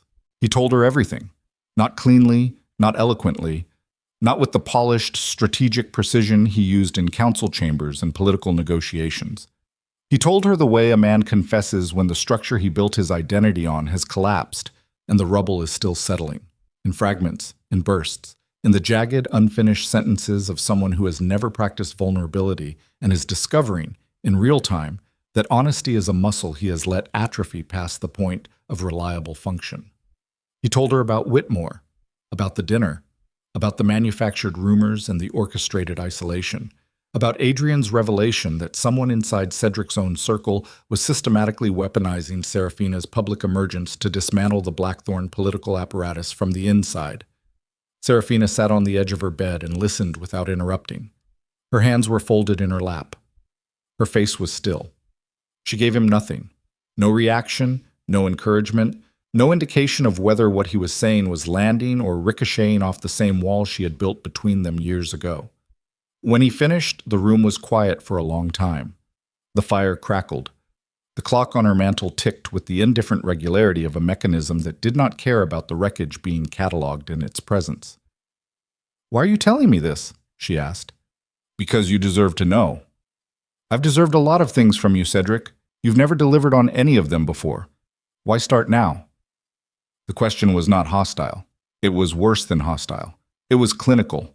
The voice of a woman performing triage on a wound she was not sure was worth stitching. "Because I need your help." She looked at him then. Really looked. The way she hadn't looked at him in years, with full, undivided, devastating attention. And in that look, Cedric saw something he had not expected. Not anger, not contempt. Not the cold, settled indifference she had carried like a shield since the night of the ball. Exhaustion. The bone-deep, soul-level exhaustion of a woman who had been fighting a war on two fronts for a decade, fighting his neglect on one side and fighting her own disappearance on the other, and who was now being asked to open a third front on behalf of the man who had created the first two. "You need my help," she repeated. "You come to my room at 11 at night for the first time in— I've lost count, Cedric. I've actually lost count of how many years it's been since you knocked on this door. And the reason isn't that you miss me, or that you're sorry, or that you've finally realized what you've done. The reason is that you're in trouble, and I'm useful. That's not— Don't tell me that's not what this is. I have spent 10 years learning to read you, and the fact that you never noticed me doing it doesn't mean I wasn't paying attention. You're here because your political world is on fire, and you've suddenly realized that the woman you treated like furniture might actually be the smartest person in your house. That's not change. That's desperation wearing a better suit." Every word landed with the force of a hammer driving nails into a coffin. His coffin. Built from the wood of his own choices, sealed with the nails of her precision. He sat down. Not in a chair. There was no chair near enough. On the floor. The Duke of Blackthorne, one of the most powerful men in the kingdom, sat on the floor of his wife's bedroom like a man whose legs had simply refused to hold him upright any longer. "You're right," he said. She blinked. In 10 years she had never heard him say those words. Not to her. Not to anyone. Cedric Blackthorne did not concede. He maneuvered. He repositioned. He found angles that allowed him to maintain the appearance of rightness, even when the substance had evaporated. He did not sit on floors and admit that the woman he had dismissed for a decade had just described him with more accuracy than he had ever achieved in describing himself. "You're right," he said again, and the repetition was not for emphasis. It was for himself. A man trying to learn a phrase in a language he had refused to study. "I'm here because I'm in trouble. I'm here because I need help. And I'm here because I have looked at every person in my life. Every ally. Every associate. Every man I've shared a table with for the last 15 years. And the only one who has never used me, never positioned against me, never calculated my value as a function of my utility, is the one person I gave every reason to do exactly that." He looked up at her from the floor. The angle was unfamiliar. He had spent his entire marriage looking down at this woman. Not physically, but structurally. From the elevation of his title, his authority, his assumed superiority, From the floor, with the firelight throwing shadows across her face, and her dark eyes holding his gaze with the steady, unflinching weight of a woman who had survived him, the geometry was reversed. She was above him, not because she had climbed, because he had finally stopped pretending he was standing on solid ground. "I don't know how to fix this," he said. "Any of it. The political situation. The rumors. Us. I don't know how to fix us. I don't even know if us is something that still exists in a form that can be fixed, but I know that whatever happens next, I can't do it alone. And I can't do it with the people I thought I trusted. And the only person left is the person I should have turned to first." Seraphina was quiet for a very long time. The fire popped. A log shifted, sending a shower of sparks up the chimney. Outside, the wind pressed against the windows with the low, steady moan of a world that did not care about the calculations happening inside this room. "Get off the floor, Cedric." He stood. "Sit in the chair." He sat. She pulled her dressing gown tighter and crossed her arms, not in defense, in deliberation. The posture of a woman who was processing information at a speed and depth that the man across from her could not match and would never fully appreciate. "Whitmore controls 3 votes on the Northern Trade Council," she said. "He has financial interests in the Port Authority that conflict directly with the tariff reforms you've been pushing. If your influence collapses, he inherits your position on the advisory board and gains enough leverage to redirect trade policy in his favor. He doesn't need your seat. He needs you weakened enough that your seat becomes a negotiating chip." Cedric stared at her. "How do you know about Whitmore's port interests?" "Because I've lived in this house for 10 years, Cedric. Your study door isn't soundproof. Your correspondence sits on open trays. Your political allies discuss strategy in our drawing room while I serve tea 3 feet away. You never noticed me listening because you never considered the possibility that I might understand what I was hearing." The silence that followed was the loudest sound Cedric had ever experienced. "I know your alliances better than you do," she continued. "I know which ones are transactional and which ones have fracture points. I know that Ashford's loyalty is conditional on his wife's social standing, which means he'll follow whoever controls the court narrative. I know that Lady Pemberton has been quietly consolidating influence through her late husband's estate and has been looking for a powerful ally to attach herself to. She's not loyal to Whitmore. She's loyal to momentum. And I know that the Viscount Hale owes you a debt from the land dispute 3 years ago that he has never acknowledged publicly, which means he can be recalled to your side if the appeal is made correctly." She was dismantling his political crisis the way a clockmaker dismantles a broken mechanism, identifying each component, assessing its function, determining which pieces were salvageable and which needed replacement. "You've been tracking my political landscape," he said.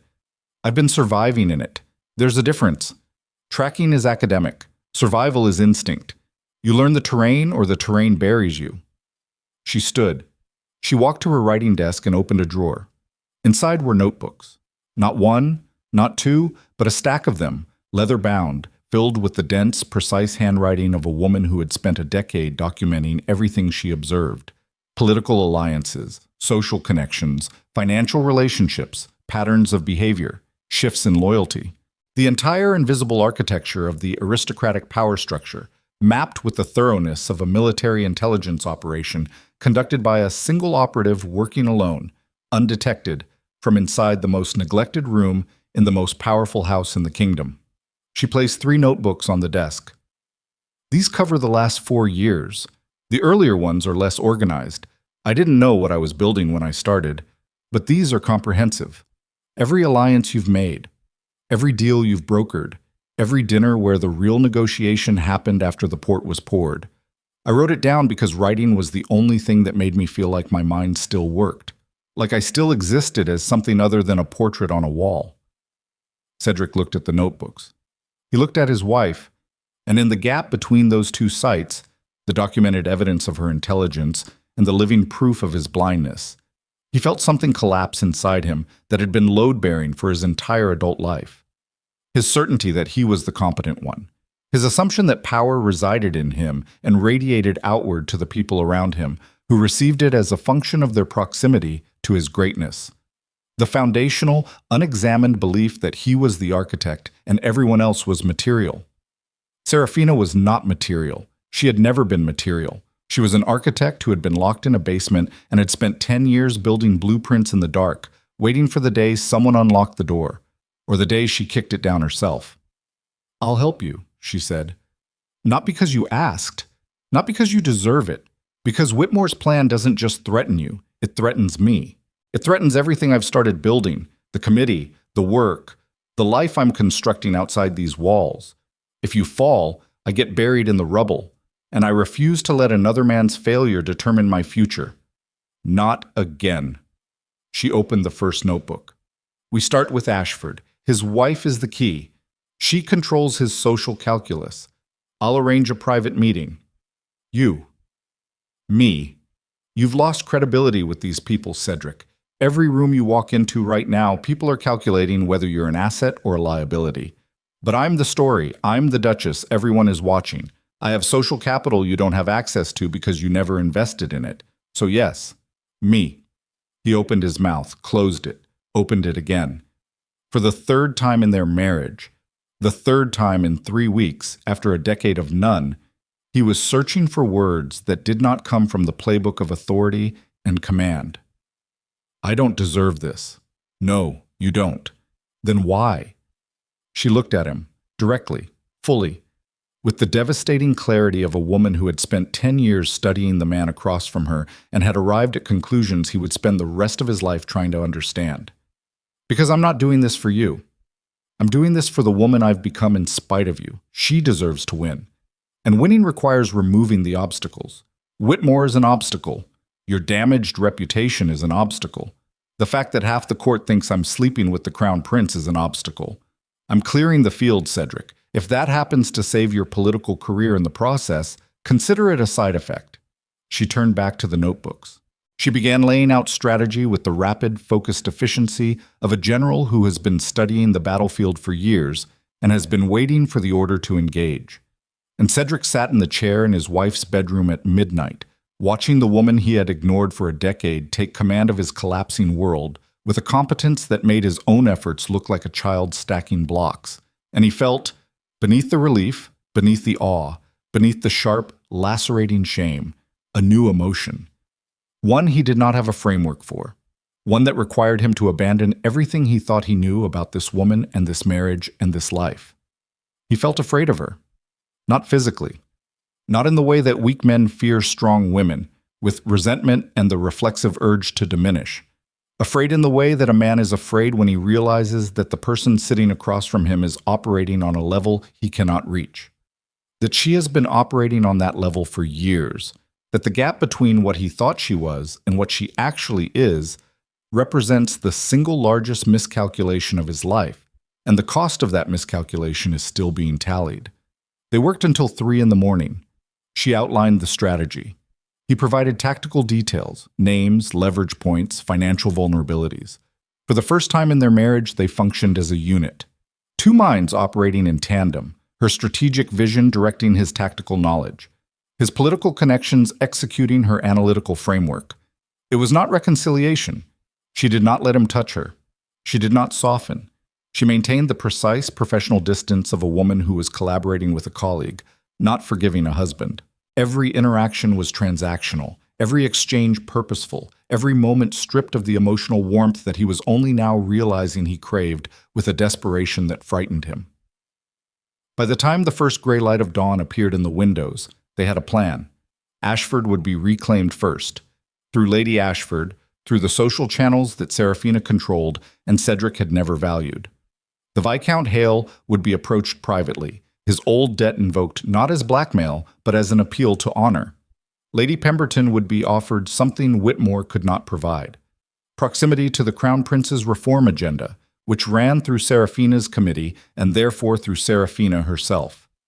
Whitmore would be isolated, surrounded, cut off from the alliances he was trying to steal, outmaneuvered not by political force but by social architecture, the invisible infrastructure that women built and men never noticed until it was either supporting them or suffocating them.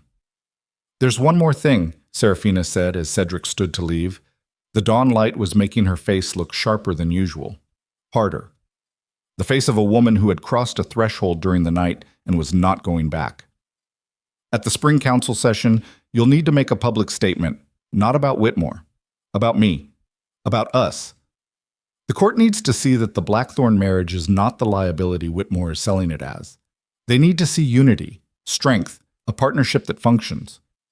You want me to perform a happy marriage. I want you to perform accountability. Stand in front of the council and acknowledge publicly that your wife is your political partner.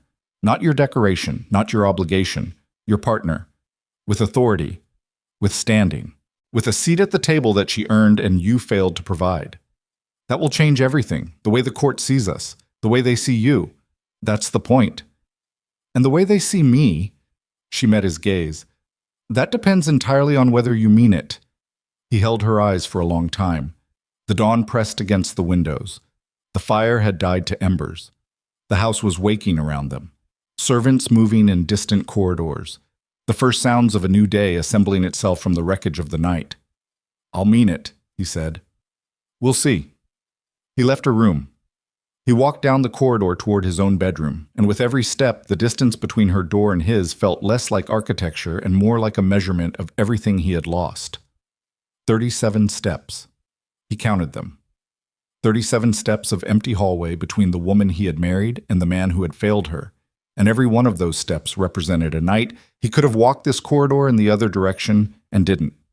The spring council session was 9 days away. 9 days to rebuild alliances that had taken years to construct.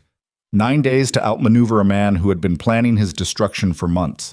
9 days to convince a court full of predators that the Blackthorne marriage, the same marriage that had been the capital's most visible failure for a decade, was now a functioning political partnership capable of commanding respect. 9 days. And the only weapon he had was the truth he had spent 10 years hiding from, that his wife was extraordinary. That he had wasted her, that the kingdom knew it, the crown prince knew it, his enemies knew it, and he was the last man standing in the wreckage of his own arrogance to finally admit it out loud. The week that followed was the most intense of Cedric's life, not because of the political maneuvering. He had navigated political crises before, and the mechanics of alliance building were familiar even under pressure. It was intense because he was watching Seraphina work, and what he saw demolished every remaining illusion he had about the woman he married. She moved through the capital's social landscape with the precision of a surgeon and the patience of a sniper. Lady Ashford was the first target. Seraphina invited her to tea, a simple, private meeting at a neutral location, away from the estate, away from the political noise. She returned 3 hours later and told Cedric that Ashford's loyalty would hold. How? He asked. Lady Ashford is terrified that her husband's association with Whitmore will damage their standing with the crown prince. I assured her that Adrian values loyalty over opportunism and that the Ashfords would be remembered as allies during the reform process. She'll handle her husband. She said it the way a chess player announces a captured piece, without triumph, without emotion, with the quiet efficiency of a mind that sees 12 moves ahead and has already calculated the outcome. The Viscount Hale was next. Seraphina suggested that Cedric handle this one personally. The debt between them was masculine in nature, rooted in a land dispute that had nearly ruined Hale's family before Cedric intervened, and the appeal needed to come from the man who had extended the original lifeline. Cedric went. He sat with Hale in a private room at the Gentlemen's Club and had the most honest conversation he had ever had with another man. He did not posture. He did not maneuver. He told Hale the truth, that Whitmore was orchestrating a political coup, that alliances were being tested, and that Cedric was asking for support not as a powerful duke demanding fealty, but as a man who had made mistakes and was trying to repair them before the damage became irreversible. Hale stared at him for a long time. Then he said, "Your wife told you to come here and say that, didn't she?" Cedric did not lie. "She told me to come. The words are mine. They're better than your usual words." "I've had help." Hale nodded slowly. "I'll stand with you at the council session, but I'm doing it because I owe you, and because Whitmore is a snake, and because your wife is the most impressive person I've met in 20 years of politics. Not because I believe you've changed. Men like us don't change, Blackthorne. We just learn to listen to the women who are smarter than us. The ones who survived do, anyway." Lady Pemberton was the final piece. Seraphina handled her alone. She came home that evening and said only, "She's ours. Don't ask me how." Cedric did not ask. The night before the spring council session, Cedric stood in his study at midnight, reviewing the statement he would deliver. Seraphina had not written it for him. She had told him, with the flat, uncompromising directness that had become her default mode of communication, that if his public acknowledgement of her as his partner was going to mean anything, it had to come from his own mind and his own mouth. "I can tell you what to say," she had said, "but then it's my speech, not your reckoning. And this has to be your reckoning, Cedric, because the court will know the difference, and more importantly, I'll know the difference." So he wrote it himself, draft after draft, each one discarded, each one insufficient. The words kept coming out wrong, too formal, too political, too much like the version of himself he was trying to abandon. He needed to sound like a man, not a duke, a husband, not a strategist. And the distance between those identities, which he had maintained so carefully for so long that he had forgotten they were separate, was proving almost impossible to bridge. At 2 a.m, he heard footsteps in the corridor, a pause outside his door, then footsteps continuing past toward Seraphina's room. He opened his door. The corridor was empty, but on the floor just outside, someone had placed a single sheet of paper. He picked it up. It was not from Seraphina. The handwriting was unfamiliar. The message was 4 lines, written in a hand that trembled slightly, as though the person composing it had been afraid. The words read, "Whitmore knows about the council plan. He has prepared a counterattack. He intends to present letters, forged, proving the Duchess's affair with the Crown Prince. He will demand a formal inquiry before the full court. No signature, no identification, no indication of who in the household had risked everything to deliver this warning in the dead of night." Cedric stood in the doorway holding the paper and felt the blood drain from his face in a slow, sickening wave. 9 days of strategy. 9 days of alliance building. 9 days of watching his wife dismantle the political machine arrayed against them with a brilliance that had reshaped his understanding of intelligence itself. And Whitmore had known. The entire time, every move, every meeting, every tea, every private conversation, every carefully positioned chess piece, Whitmore had been watching them the way they had been watching him. And while they were building a defense, he had been constructing a weapon designed not to damage Cedric's political standing, but to destroy Seraphina's reputation entirely. Forged letters. Proof of an affair that never happened. Presented before the full court in a formal session where denial would look like desperation and the truth would be indistinguishable from the lie. This was not a political maneuver. This was annihilation. And the target was not Cedric, it was Seraphina. The council session was in 7 hours. Cedric did not sleep. He stood in his study holding the anonymous warning and felt time compress around him like a fist closing. 7 hours, then 6, then 5, each one thinner than the last, each one carrying the weight of a decision he had not yet made because the decision required a version of himself he had not yet become. He read the note again. Forged letters. A public accusation, a formal inquiry. Whitmore was not trying to win a political skirmish. He was trying to execute Seraphina's reputation in front of the entire court. And the beauty of the trap was its simplicity. In a world where perception was indistinguishable from truth, the letters did not need to be real. They only needed to exist. Once presented, once read aloud, once entered into the public record, the denial would always trail the accusation by 3 steps, and those 3 steps would be enough to bury his wife under suspicion she would never fully escape. He could protect himself. The thought arrived uninvited, cold, functional, carrying the mechanical logic of self-preservation that had governed every significant decision of his adult life. He could distance himself from Seraphina before the session. He could allow the accusation to land, express public outrage, position himself as the wronged husband. The court would rally around him, the betrayed duke, the victim of a faithless wife. His alliances would solidify. His reputation would not only survive, but strengthen. Whitmore's attack would still succeed, but it would succeed against Seraphina, not against him. He could walk out of the wreckage clean. The calculation took less than 3 seconds. His mind mapped it with the instinctive, ruthless efficiency of a man trained from birth to identify the path of least resistance through any crisis and take it without hesitation. 3 seconds. And in those 3 seconds, Cedric Blackthorne saw his own reflection with a clarity that nauseated him. Because the man who could make that calculation, The man who could stand in his study at 3 in the morning and weigh his wife's destruction against his own survival and find the arithmetic acceptable was not a man who had been corrupted by circumstance. He was a man who had always been this, cold at the core, hollow where it counted. A machine dressed in good tailoring, optimized for self-interest, and incapable of the single quality that separates a man who endures from a man worth enduring for: the willingness to be destroyed for someone else. He set the note on his desk. He left his study. He walked 37 steps down the corridor and knocked on Seraphina's door for the second time in 48 hours. And when she opened it, her eyes sharp, her face carrying the alert, combat-ready expression of a woman who understood that knocks at this hour never carried good news. He handed her the note without speaking. She read it. Her face did not change, but her breathing did.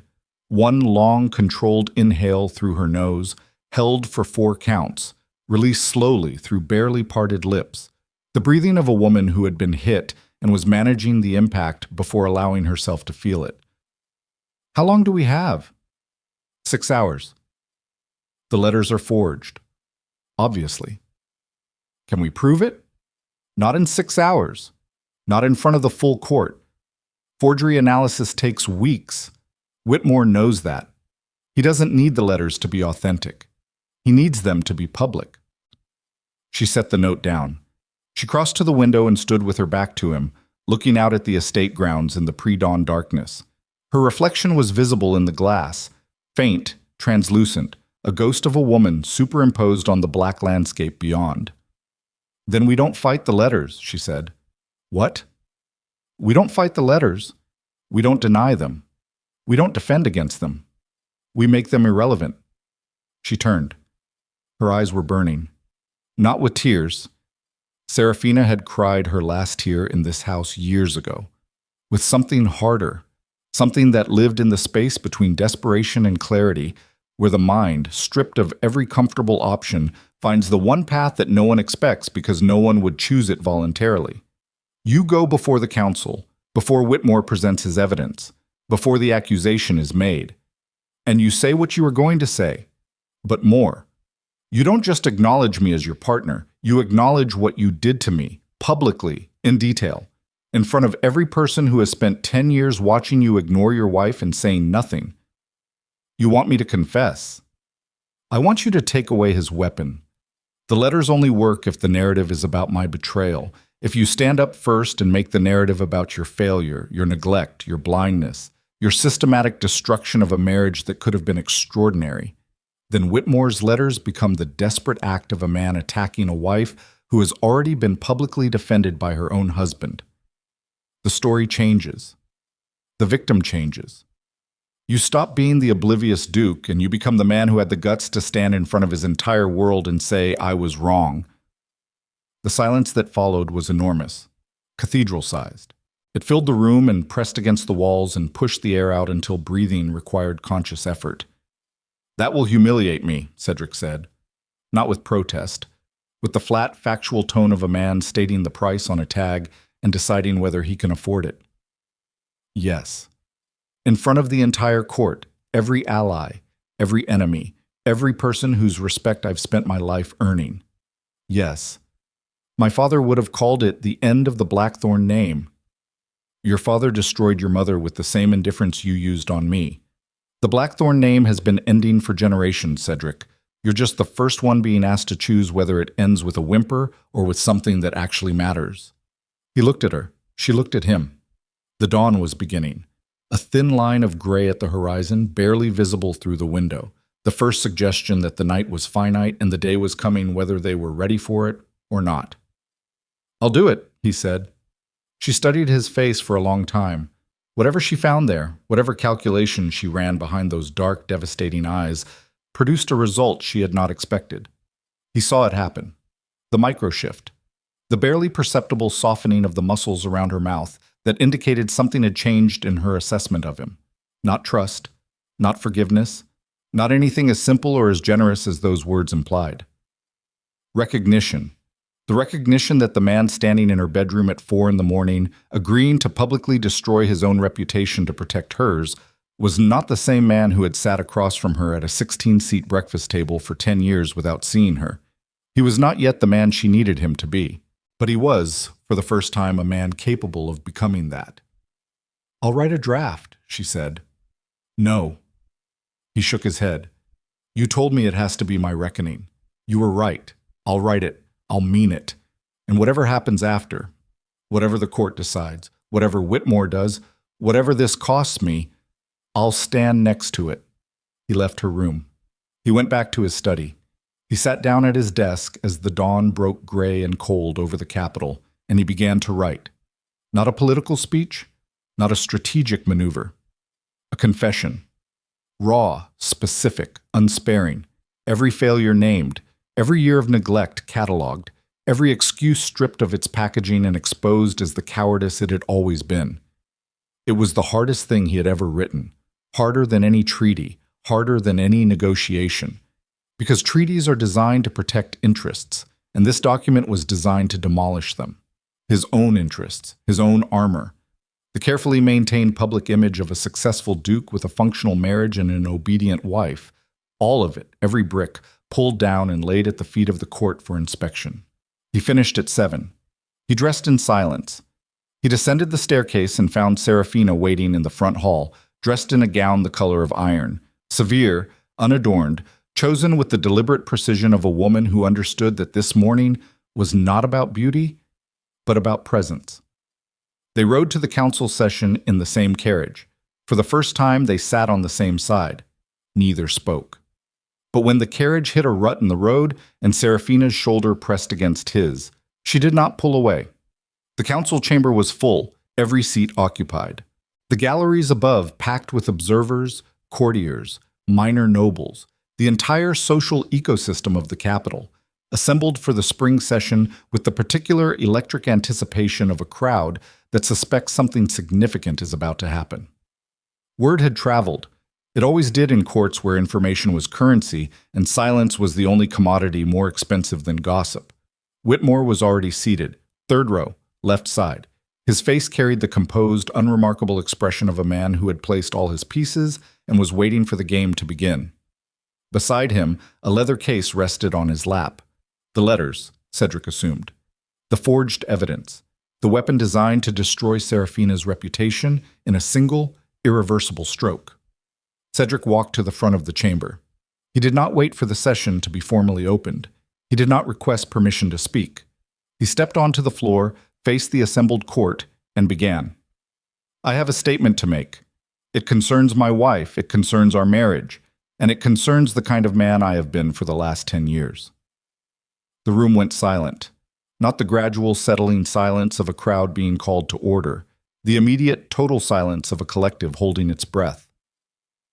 For a decade, I neglected the Duchess of Blackthorne.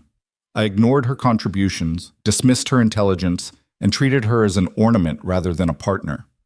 I built my political career on alliances and strategies, while the person who understood both better than anyone in this room sat in my house, unheard, unseen, and unvalued. That is not a confession of weakness. It is a statement of fact. And the fact shames me more than any political defeat ever could." He did not look at Seraphina. He could not. Not yet. If he looked at her now, the emotion building behind his sternum, the enormous, terrifying pressure of a man dismantling his own facade in public, would crack his voice, and he needed his voice to hold. Not for himself. For her. In recent weeks, rumors have circulated about my wife's relationship with the Crown Prince. I am aware of these rumors.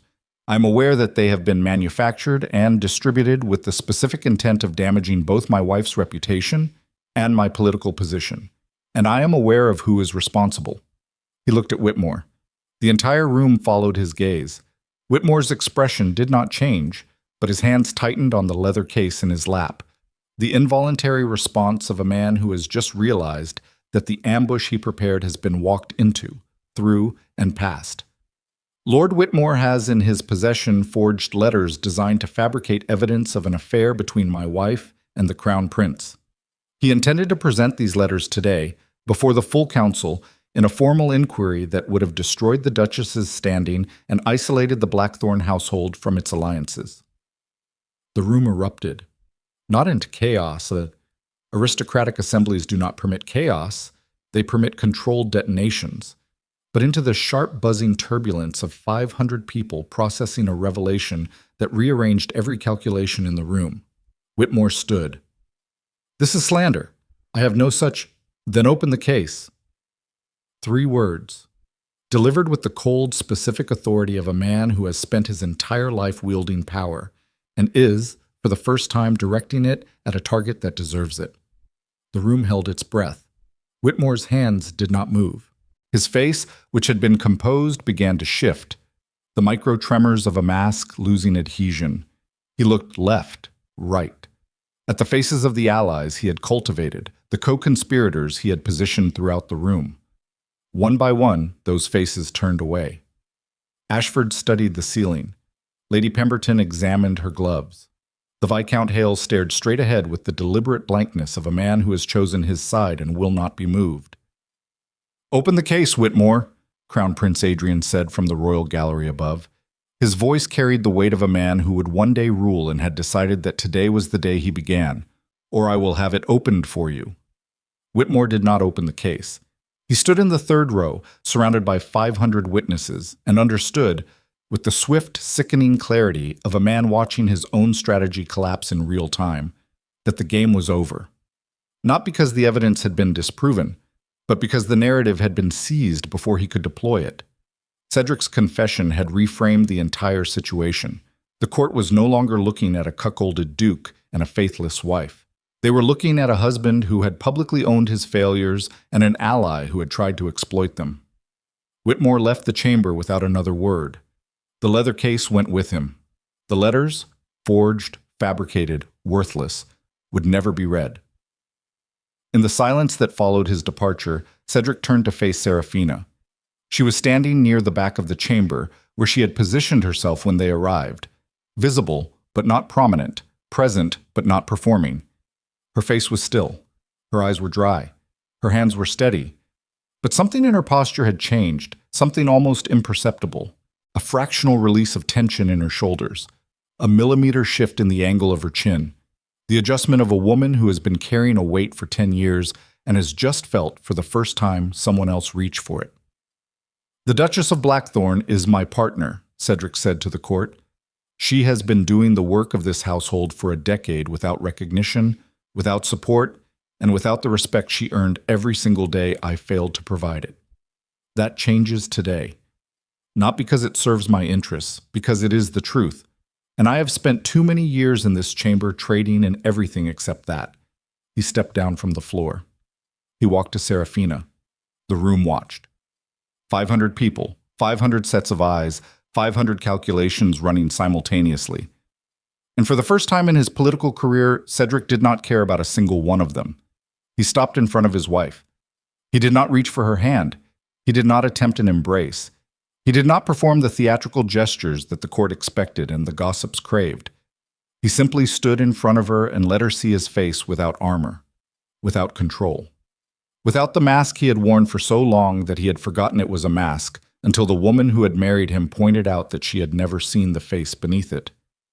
"I'm sorry," he said, quietly. Not for the room.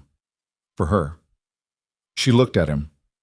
For a long time she looked at him with those dark, unreadable eyes that had seen everything he had done and everything he had failed to do, and had somehow, against all logic and reason, survived both. "I know," she said. "We have a long way to go. I know. This doesn't fix what you broke. I know that too. But it's a start." She turned and walked out of the chamber. He followed. And for the first time in their marriage, walking behind his wife did not feel like trailing an afterthought. It felt like following someone who knew the way. The months that followed were not a love story. They were harder than that, more honest than that. The slow, grueling, unromantic work of 2 people rebuilding a structure that one of them had demolished and both of them had to live in during the renovation. Cedric did not transform overnight. Men who have spent 36 years constructing identities out of authority and control do not dismantle those identities in a single season. There were setbacks. Mornings when he reverted to monosyllabic commands over breakfast. Evenings when he retreated to his study and closed the door out of decades-old habit. Moments when Seraphina's independence, her committee work, her growing network of allies, her increasingly visible public role triggered the territorial, suffocating instinct that he was learning to recognize as the part of himself he had inherited from his father and was trying, with imperfect effort and genuine intention, to leave behind. But he kept trying, not because it was easy, because the alternative, the cold, empty, mechanically efficient existence he had maintained for a decade, was no longer survivable. He had seen what his life looked like when it was operating correctly, and it looked like two people sitting on the same side of a carriage. It looked like a woman's shoulder against his. It looked like 37 steps down a corridor, walked not in retreat but in pursuit. He attended her committee meetings, not to supervise, to listen. He sat in the back of the room and watched his wife argue policy with people who respected her and learned, with the humility of a student who has discovered that his teacher was sitting across the breakfast table for 10 years, that intelligence did not diminish when it belonged to someone else. It multiplied. Seraphina did not forgive him quickly. She forgave him in increments, small, hard-won concessions that he earned not with grand gestures, but with the accumulation of daily choices. Showing up, asking questions, listening to the answers, staying in the room when staying was uncomfortable, speaking when silence would have been easier. The unremarkable, unglamorous, absolutely essential work of proving that change is not an event but a practice. Spring turned to summer, summer to autumn. The court, which had been riveted by the Blackthorne drama for months, gradually shifted its attention to newer spectacles. Whitmore's political career collapsed quietly, the way powerful men's careers collapse when the foundation is removed. Not with a dramatic fall, but with a slow, irreversible sinking, until the structure simply disappeared beneath the surface of the water it had been standing in all along. The Crown Prince's Advisory Committee on Charitable Reform produced its first set of recommendations in early autumn. Seraphina's name was listed as primary author on 3 of the 7 proposals. 2 were adopted by the Crown within the month. When the Court Gazette reported the news, it referred to her not as the Duchess of Blackthorne, but as Lady Seraphina Ashcombe Blackthorne, chief strategist of the Reform Initiative. The hyphenation was deliberate. The identity was hers. One evening in late autumn, a year almost to the day after the winter ball, Cedric came home to find Seraphina in the library. She was in her usual chair by the window, notebook open, pen in hand. But she was not writing. She was looking at the estate grounds, where the last light of the day was turning the hedgerows gold, and her expression carried something he had not seen on her face in the entire time he had known her. Peace. Not happiness. Peace and happiness are different currencies, and Seraphina had learned to value the one that could not be taken away by another person's failure to provide it. Peace. The settled, self-generated quiet of a woman who had built a life she respected out of materials she had gathered herself. He sat down across from her, not at the far end of the table, in the chair beside hers, close enough that their arms nearly touched. The reform proposals were approved, he said, all 3. I know. Adrian sent word this morning. You've done something remarkable. She looked at him. I've done something I was always capable of. The remarkable part is that I was given the chance. He held her gaze. The evening light fell across both their faces, and in that light, the years of damage were visible. The lines around his mouth that had not been there when they married, the shadows beneath her eyes that no amount of rest would fully erase. They were not the people they had been at 21 and 26. They were older, scarred, carrying the weight of a decade that could not be unlived and should not be forgotten. But they were sitting in the same room, in chairs that touched, looking at each other with the full, undivided attention that had been missing for 10 years and was now, slowly and with great effort, being restored. I have something for you, he said. He reached into his jacket and produced an envelope. Not palace stationery, not political correspondence. A personal letter, written in his own hand, sealed with the Blackthorne crest. Not because he was hiding behind the family name, but because the name, for the first time, meant something he wanted to stand behind. She opened it. She read it. Her face did not change, but her hands, those steady, controlled, disciplined hands that had guided her through a decade of silence, trembled. Just once. Just slightly. The tremor of a woman whose armor has been touched in a place she did not know was still soft. The letter was not long. It did not need to be. It said what he should have said 10 years ago, in the language he should have learned before it was almost too late. It acknowledged what he had taken from her. It did not ask for forgiveness. He had learned in the months since the council session that asking for forgiveness was another form of demand, and demand was the one language he was trying to unlearn. It simply stated in clear and unadorned English that she was the most extraordinary person he had ever known, that his failure to see it was the defining regret of his life, and that whatever time remained to them, in this marriage, in this house, in this strange and imperfect partnership they were building from the ruins of the one he had destroyed, he would spend trying to deserve the chance she had given him. Seraphina folded the letter. She placed it in her notebook. She looked at him for a long time. "You're getting better at words," she said. "I had a good teacher." "You had a patient one. Don't confuse the two." He almost smiled. She almost let him. And in the space between those two almost, the narrow, hard-won, infinitely valuable gap between who they had been and who they were becoming, something that was not yet love, but was no longer its absence settled into the room and made itself at home. Outside, the autumn wind moved through the estate grounds, and somewhere in the distance, from a neighbor's open window or a passing carriage or some corner of the capital where music still played in the evening, the faint sound of a waltz drifted through the air. 3/4 time. Sweeping. The kind of music that moves bodies before minds can object. Cedric heard it. He looked toward the window. He looked at Seraphina. He did not ask her to dance. He was not yet the kind of man who could make that gesture without it feeling like a performance, and she was not yet the kind of wife who would accept it without suspecting a motive. But he thought about it, and she saw him thinking about it. And the fact that she did not look away, the fact that she held his gaze and let the music play and allowed the moment to exist without dismantling it, was enough. Not a happy ending, not a fairy tale. Not the clean, symmetrical resolution that stories promise and life refuses to deliver. Something better, something real, something built not from romance but from wreckage, not from passion but from the decision, made daily, made imperfectly, made with the full knowledge of how badly it can go wrong, to stay in the room, to keep trying. To learn, at 37, what should have been obvious at 26, that the person sitting next to you is not furniture, not decoration, not an extension of your name. She is the name. She has always been the name. And the only legacy worth leaving is the one where you finally figured that out.